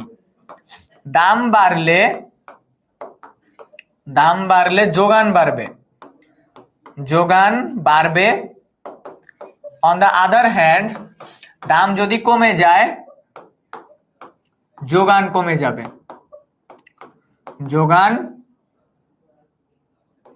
দাম কমলে যোগান কি হবে? কমবে। তো এই যে আমাদের এই টপিকটা, এটাকে আমরা বলবো যোগান বিধি। যোগান বিধির চিত্র দেখতে এরকম, আর দাম আর যোগানের মধ্যে সমমুখী সম্পর্ক বিদ্যমান, সমমুখী সম্পর্ক, ঠিক আছে। এই জন্য যোগান রেখা ঊর্ধ্বগামী।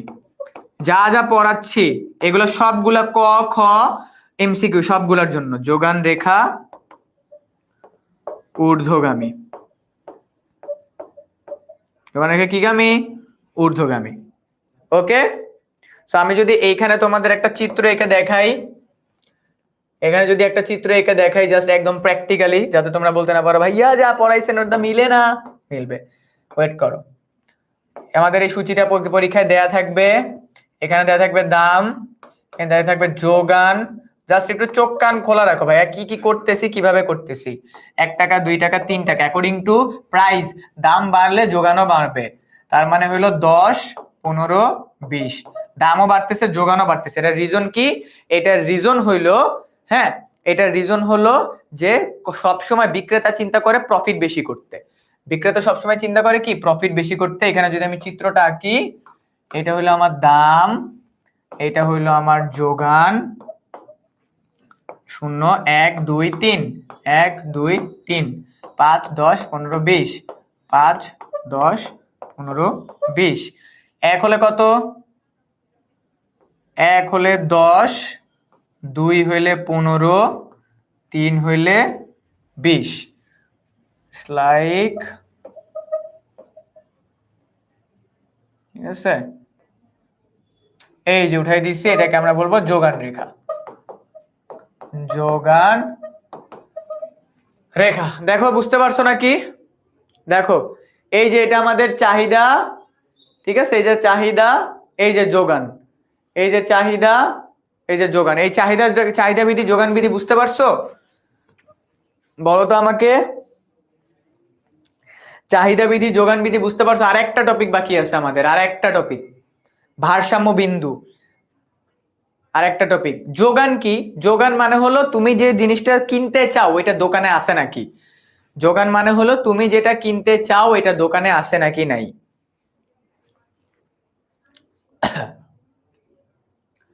ক্লিয়ার ভাইয়া? ইজি লাগতেছে না একদম? আমি বললাম না আমি যেগুলো যেগুলো পড়াবো এর বাইরে কোনো সৃজনশীল আসবে না, এগুলাই আসবে। জাস্ট ক্লাসের লাস্ট পর্যন্ত থাকবা। ওকে, দাম ও চাহিদা বেস্ট ফ্রেন্ড। ইয়েস, দাম ও চাহিদা বেস্ট ফ্রেন্ড। ওকে, আচ্ছা, এবার আমরা আঁকবো কি জানো? এবার আমরা একটু আঁকবো হলো ভারসাম্য বিন্দু নির্ণয় করো। আমাদের পরীক্ষার ভিতরে বক্সটা এইভাবে দেয়া থাকবে, হ্যাঁ। এবার বক্সটা হবে একটু ডিফারেন্ট। আমাদের দাম দিয়ে দিছে, আমরা চাহিদা পেয়ে গেছি, আমরা যোগানও পেয়ে গেছি, চাহিদা যোগানও পেয়ে গেছি। এবার দেখো খেয়াল করো, 1 টাকা 2 টাকা 3 টাকা, আমরা কি জানি? দাম বাড়লে চাহিদা কমবে। 20 15 10, দাম বাড়তেছে চাহিদা কমে যাচ্ছে।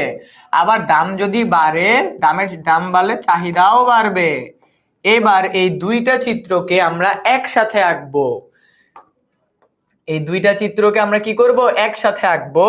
আমাদের পরীক্ষায় বলবে কি জানো? ভারসাম্য বিন্দু বের করো। ভারসাম্য বিন্দু বের করো। তো চলো আমরা ভারসাম্য বিন্দুটা বের করি।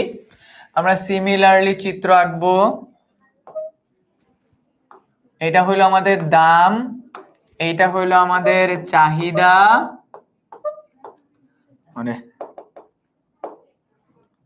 চাহিদা বা যোগান। ওকে, তো আমরা সেম ভাবে আঁকবো 0 5 10 15 20 5 10 15 20 1 2, আচ্ছা একটু বড় করে দিই, 1 2 3 1 2 3। এইটা একটু ভালোভাবে খেয়াল করো, হ্যাঁ, একটু ভালোভাবে খেয়াল করো, একটু ভালোভাবে খেয়াল করো। আমরা প্রথমে চাহিদাটা আঁকবো। আমরা কি জানি? যখন দাম 1 টাকা তখন চাহিদা হবে 20, যখন দাম 2 টাকা তখন চাহিদা হবে 15, যখন দাম 3 টাকা তখন চাহিদা হবে 10। এই যে বিন্দুগুলা পাইলাম না, এই যে বিন্দুগুলা পেলাম, এগুলাকে আমরা কি করব? যোগ করে দিব। করে দিছি। এইবার আমরা তোমরা খাতায় যখন করবা বা গ্রাফ পেপারে যখন করবে পেন্সিল দিয়ে করবে, আমি তোমাদের বোঝার খাতিরে আরেকটা কলম দিয়ে করতেছি। এবার আমরা দাম আর যোগান আঁকবো হলুদ কালার দিয়ে। দাম যখন 1 টাকা, দাম যখন 1, যোগান তখন কত? 10। দাম যখন 2, যোগান তখন কত? 15। এই যে বিন্দু, দেখছো বিন্দু মিলছে কিন্তু। দাম যখন 3, যোগান তখন 20। এই যে এইবার আমরা কি করব, এই যে উঠাই দিলাম।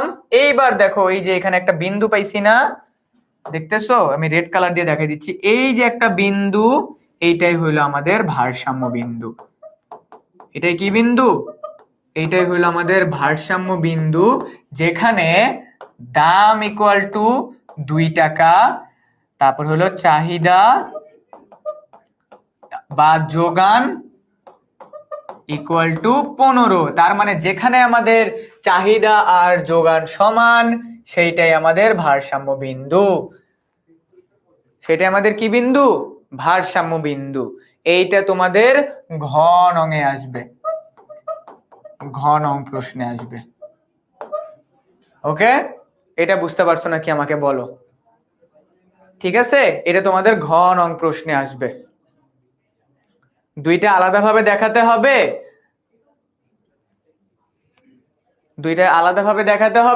দুইটা তোমরা খাতার ভিতরে যখন করবা তখন পেন্সিল দিয়ে করবা। আমি তোমাদেরকে যাতে দেখতে সুবিধা হয় তোমাদের, এজন্য আমি দুইটা কালার দিয়ে করলাম, যাতে হুট করে কেউ ক্লাসে ঢুকে কনফিউজ না হয়ে যায় এটা কি আঁকলো ভাইয়া। ভাইয়া যোগান রেখা আর চাহিদা রেখা দুইটাই কি পেন্সিল দিয়ে করব? হ্যাঁ, দুইটাই পেন্সিল দিয়ে করবা। জাস্ট করে এই ভারসাম্য বিন্দুটা বের করে দেখাই দিবা। ক্লিয়ার? বলো। বিন্দুগুলোর নাম দিব না? হ্যাঁ, বিন্দুগুলোর নাম দিয়ে দিই, চলো। এ বিন্দু, বি বিন্দু, সি বিন্দু, ডি বিন্দু, ই বিন্দু, কারণ বি বিন্দুতে তো আমাদের মিলিতই হয়েছে। ঠিক আছে, ওকে, বিন্দুগুলোর নাম দিয়ে দিবা। ইচ্ছা হলে দিয়ে দিতে পারো, না ইচ্ছা হলে নাও দিতে পারো, কোনো সমস্যা নেই। আমি তোমাদেরকে আজকের ক্লাসে যা পড়াইছি এর মধ্য থেকেই সব সৃজনশীল আসবে, প্রথম চ্যাপ্টারের সব। আমি যদি তোমাদেরকে দুইটা সৃজনশীল দেখাই, চলো। এই যে দেখো, এটার অ্যান্সার করো তো দেখি, কে কে অ্যান্সার করতে পারবা। দেখবো আমি, দেখি কে কে অ্যান্সার করতে পারো, দেখি তো। ওকে, দেখি তো সৃজনশীলটা কে কে অ্যান্সার করতে পারো। দুষ্প্রাপ্যতা কি এটা তোমরা জানো, ব্যষ্টিক অর্থনীতি ও সামষ্টিক অর্থনীতি একে অপরের পরিপূরক, এটা লাগবে না। এ এবং বি দেশ, দুইটি দেশ, এ দেশের অধিকাংশ সম্পদ উৎপাদনে উপকরণগুলোর উপর সরকারি মালিকানা বিরাজ করে, তার মানে কি সরকারের বাধা নিষেধ আছে, এবং উৎপাদন বন্টন সহ গুরুত্বপূর্ণ সিদ্ধান্ত গ্রহণ করে সরকার। তাহলে এ দেশ কোনটা? আর বি দেশ হলো একটা সুদমুক্ত দেশ। তাহলে আমাকে বলো তো, এ দেশের অর্থ ব্যবস্থা কোন অর্থ ব্যবস্থা? বলো, এ দেশ কোন অর্থ ব্যবস্থা? বলো দেখি। অর্থ ব্যবস্থা থেকে এই ক্যাটাগরি সৃজনশীল আসবে, তোমাকে ডিরেক্ট বলবে অমুক দেশ কোন অর্থ ব্যবস্থা। আমরা সৃজনশীল, বোর্ডের সৃজনশীল কমপ্লিট করতেছি। আমি যা পড়াইলাম দেখো এখন। সমাজতান্ত্রিক, ইয়েস, সবাই রাইট অ্যান্সার দিছো, তার মানে সবাই বুঝতে পারছো। তোমাদের এসএসসি এইচএসসি পরীক্ষায় হুবহু সেম সৃজনশীল আসবে, একই ক্যাটাগরির সৃজনশীল আসবে, এর বাইরে কিচ্ছু নাই, এর বাইরে কিচ্ছু নাই, হুবহু সেম ক্যাটাগরি সৃজনশীল আসবে। ওকে, এবার আমাকে তাহলে বলো তো, বি দেশের অর্থ ব্যবস্থা কোনটা? বি দেশ কোন ধরনের অর্থ ব্যবস্থা, যেখানে এই যে বি দেশ কোন ধরনের অর্থ ব্যবস্থা? সুদমুক্ত অর্থনীতি থাকে। বি দেশ কোন ধরনের অর্থ ব্যবস্থা বলো? বি দেশ কোন ধরনের? হ্যাঁ, বি হলো ইসলামী অর্থ ব্যবস্থা। দেখছো, তোমাকে বলছে কি উদ্দীপকের আলোকে দেশ দুটির অর্থ ব্যবস্থার মধ্যে তুলনামূলক আলোচনা করো। একটা হলো সমাজতান্ত্রিক আর একটা হলো ইসলামী, দুইটাই ব্যাখ্যা করতে হবে। গ নম্বরে সমাজতান্ত্রিক অর্থ ব্যবস্থা ব্যাখ্যা করবা, ঘ নম্বরে ব্যাখ্যা করবা দুইটাই, আর হলো তোমার স্পেশাল ইসলামিক অর্থ ব্যবস্থাটা ব্যাখ্যা করবা। দেখছো, বুঝতে পারছো? অর্থ ব্যবস্থা থেকে সৃজনশীল একটা ফুললি এই রিলেটেড আসবে, ফুললি এই রিলেটেড। ওকে ভাইয়া, ভারসাম্য বিন্দু কি পেন্সিল দিয়ে আঁকবো না? হ্যাঁ, পেন্সিল দিয়ে আঁকবো। এইবার তাহলে অর্থ ব্যবস্থা থেকে কেমন সৃজনশীল আসবে এটা বুঝছি। এবার চলো, ঢাকা বোর্ড, সিলেট, চট্টগ্রাম, কুমিল্লা, রাজশাহী বোর্ডে স্পেসিফিক্যালি একটা সৃজনশীল আসছিল, চলো দেখো। এটা হলো সেই সৃজনশীল, এটা পারবা? বলো তো আমাকে। ধান উৎপাদন হয়েছে 0, 30, 40, 50, 50, 40, 30, 0। এই চিত্রটা আঁকলে চিত্রটা দেখতে জাস্ট এরকম হবে। গ নম্বরের চিত্রটা আঁকলে জাস্ট এরকম হবে। এই গেল একটা, এই গেল একটা। এটা আঁকতে ঠিক এরকম হবে দেখতে, একদম স্পেসিফিক্যালি গ নম্বর চিত্রটা দেখতে এরকম হবে। পারবা? আর ঘ নম্বরে কি বলছে? ধান আর পাট দুইটাই কি 30, 30 সম্ভব নাকি না? সো আমি যদি বলি ধান 30, পাটও 30, এটা কি সম্ভব? 0, 30, 40, 50, 0, 30, 0, 30, 0, 30, 0, 30, 0, 30, 40, হ্যাঁ সম্ভব। তাহলে এইখানে বিন্দু আসবে, বেকারত্ব বিন্দু আসবে। ধানও 30, পাটও 30 সম্ভব। বলো তো আমাকে, এটা পারবা? এই সৃজনশীলটা পারবা না? বলো। এইগুলাই আসতেছে আমাদের ঘুরে ফিরে। জি ভাইয়া অনেক ইজি তো এগুলা, দেখছো? আমি বলছি না, আমি তোমাদেরকে পুরা টপিক পড়াইলাম, টপিক পড়ানোর পর বোর্ডের সৃজনশীল গুলা পড়াইলাম, ঠিক আছে?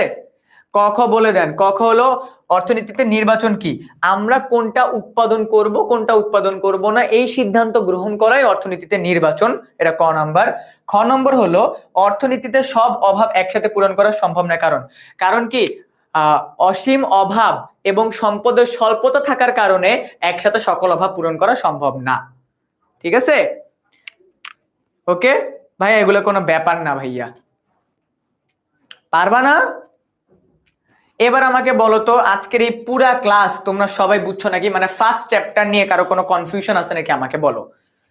বাই দ্য ওয়ে, আজকের ক্লাস থেকে কিন্তু তোমরা কোনো না কোনো স্টুডেন্ট টি শার্ট গিফট পেতে পারো। কি করতে হবে? ক্লাসের যে কোনো মোমেন্ট, যে মোমেন্টটা তোমার ভালো লাগছে ওটার স্ক্রিনশট নিবা, সুন্দর করে ক্লাসের রিভিউ লিখবা, রিভিউ লিখে HSC 26 স্টার স্টুডেন্টস গ্রুপে পোস্ট করবা। টপ 5 মানে যাদের রিভিউ সবচেয়ে বেস্ট হবে তারা পাবে, তাদের মধ্যে একজন বা দুইজন পাবে আমাদের পক্ষ থেকে খুব সুন্দর একটা টি শার্ট, 10 মিনিট স্কুলের টি শার্ট পাবা। ওকে, ফার্স্ট চ্যাপ্টারটা অনেক ভালো বুঝছি। এবার বলো, এই চ্যাপ্টার থেকে যে যে সৃজনশীল আসবে সবকিছু পারবা না?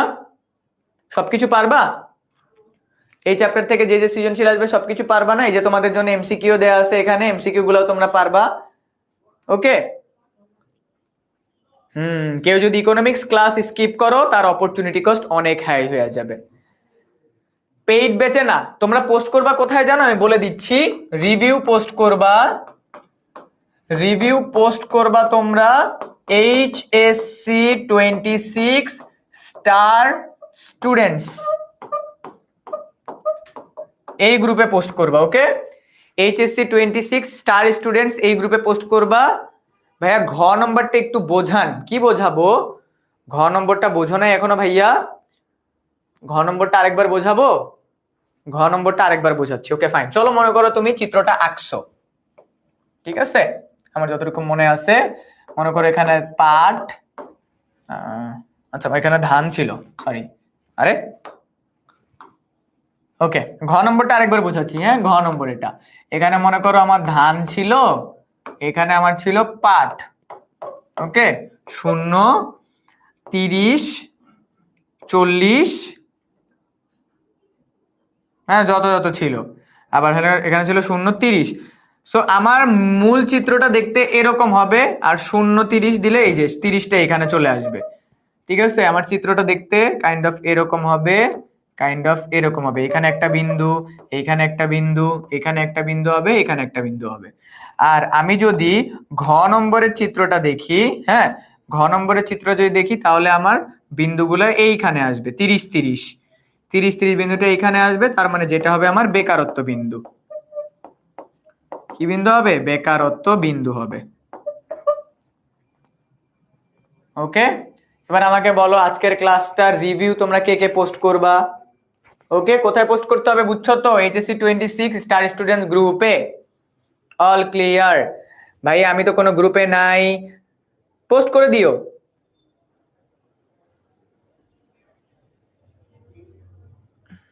ওকে, ক্লাস কি শেষ? হ্যাঁ, আর 3 থেকে 4 মিনিট হবে ক্লাস, তারপর শেষ। ওকে, আচ্ছা, যারা যারা এখনো আমাদের শেষ মুহূর্তের প্রস্তুতি কোর্সে জয়েন করো নাই, তোমরা দেখতেছো ভাইয়া ইকোনমিক্স কিভাবে করে পড়াই, ক্লাসের টপিক কমপ্লিট করাবো, সৃজনশীল দেখাই দিব, এমসিকিউ কোন কোনগুলো আছে স্লাইডের ভিতরে দিয়ে দিব, সবকিছু কভার হয়ে যাবে। এই অধ্যায় থেকে কি এই দুই টাইপেরই কোশ্চেন আসবে? হ্যাঁ, এই অধ্যায় থেকে বিগত 20 বছরে এই দুই টাইপেরই প্রশ্ন আসছে, এর বাইরে কোনো প্রশ্ন আসে নাই। ঠিক আছে ভাইয়া, ভারসাম্য বিন্দু এক্সামেও কি একসাথে দেখাইতে হবে? একসাথে তো গোলমাল হয়ে যাবে, কারণ আমার তো পেন্সিল দিয়ে আঁকবো। গোলমাল হবে না, প্র্যাকটিস করো বাসায়, বাসায় প্র্যাকটিস করো, গোলমাল লাগবে না। HSC 26 star students star group কোথায়? ফেসবুকে সার্চ করো, পেয়ে যাবা। সুযোগ ব্যয়ের গ্রাফটা বোঝায় দিন আরেকবার। সুযোগ ব্যয়ের গ্রাফটা ভাইয়া প্রি টেস্টে অর্থনীতিতে 86 পাইছে, তুমি 100-এ 100 পাবা ইনশাল্লাহ। সাহারা ইসলাম ভাইয়া এক্সাম কখন? ওকে, ক্লাসের উপর কোনো কিউএনএ হবে না? বলে দেওয়া হবে ভাইয়া, বলে দেওয়া হবে, কিউএনএ বলে দেওয়া হবে। সুযোগ ব্যয়টা আরেকবার এমসিকিউ গুলা দেখান ভাইয়া, স্লাইড পেয়ে যাবো তোমরা, তোমাদেরকে স্লাইড শেয়ার করে দিব। ওকে, ঠিক আছে। সামষ্টিক অর্থনীতি ব্যষ্টিক অর্থনীতি ও তো বাকি আছে, পড়াই দিলাম তো। সামষ্টিক মুসা, সামষ্টিক অর্থনীতি ব্যষ্টিক অর্থনীতি পড়াই দিছি, বুঝছো মুসা? ভাইয়া ভারসাম্য বিন্দুর ম্যাথটা একটু দেখায় দেন। ভারসাম্য বিন্দুর ম্যাথটা এই যে,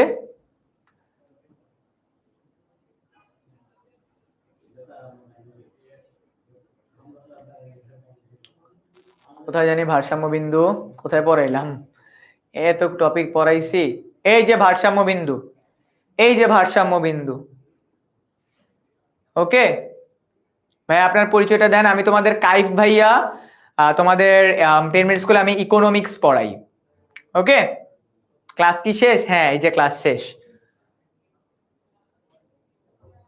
রিভিউ কখন দিব? এখনই দিয়ে দাও, ক্লাস থেকে বের হয়েই দিয়ে দাও রিভিউ, ক্লাস থেকে বের হয়ে রিভিউ দিয়ে দাও। ওকে, ক্লাস থেকে বের হয়ে রিভিউ দিয়ে দাও। ভাইয়া ক্লাসের পর আমাদের পেইড ব্যাচে ইউটিউবে লিংকটা দিয়েন। হ্যাঁ অবশ্যই লিংকটা দিয়ে দিব ভাইয়া। আরেকবার বুঝান এইটা প্লিজ, আরেকবার কি বোঝাবো?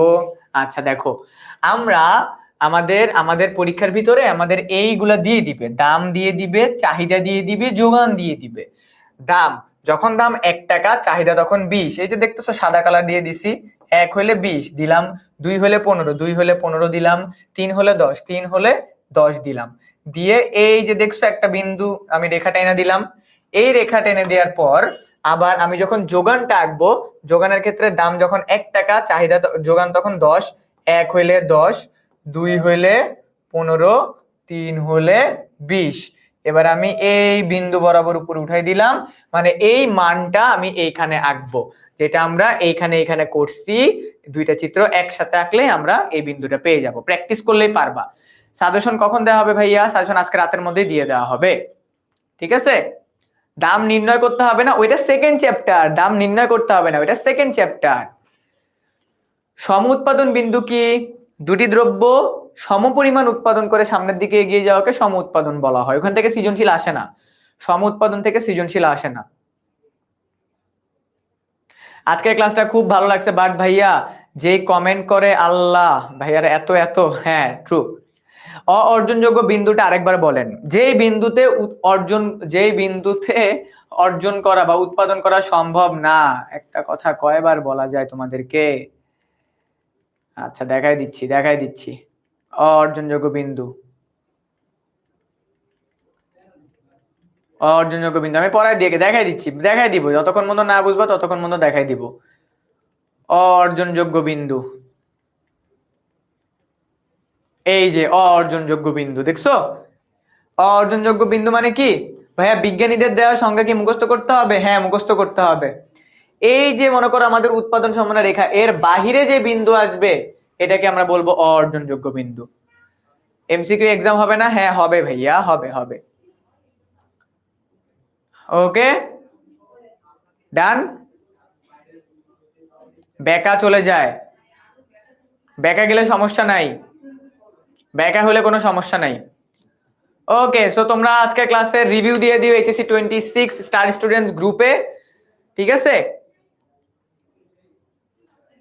ভাইয়া প্রি টেস্টে ফেল আসছে ইকোনমিক্সে, আর আসবে না, ক্লাস ভালো করে করো। সুযোগ ব্যয়ের গ্রাফটা বুঝায় দেন আবার, সুযোগ ব্যয়ের গ্রাফে বোঝাই দিয়ে আর কি আছে। আচ্ছা আবার বোঝাই দিচ্ছি চলো। উৎপাদন সম্ভাবনার রেখাটাকে, এই যে দেখো, যখনই একটা দ্রব্যের উৎপাদন 5 একক থেকে 10 এককে গেছে, এর মধ্যে ডিফারেন্স হইতে কত, 5 একক না, এটাকে দেখাই দিব চিত্রের মাধ্যমে যে এতটুকু উৎপাদন কমছে। আবার 5 একক থেকে যখন 10 একক উৎপাদন আমি বাড়াইছি, এখানে কমছে, তার মানে আরেক জায়গায় বাড়াইছি, এই যে এই যে বাড়াইছি, এটাও দেখাই দিতে হবে। মেন কথা, উৎপাদন সম্ভাবনা রেখাটাকে চিত্রর মাধ্যমে দেখাই দিয়ে তীর চিহ্ন দিয়ে দিলে ওটাকে আমরা সুযোগ ব্যয় বলতেছি। ঠিক আছে, ওটাকে সুযোগ ব্যয়। ভাইয়া গ্রুপটা তো পেলাম না। পাবা ভাইয়া, একটু চেক করো, গ্রুপটা পাবা। ঠিক আছে,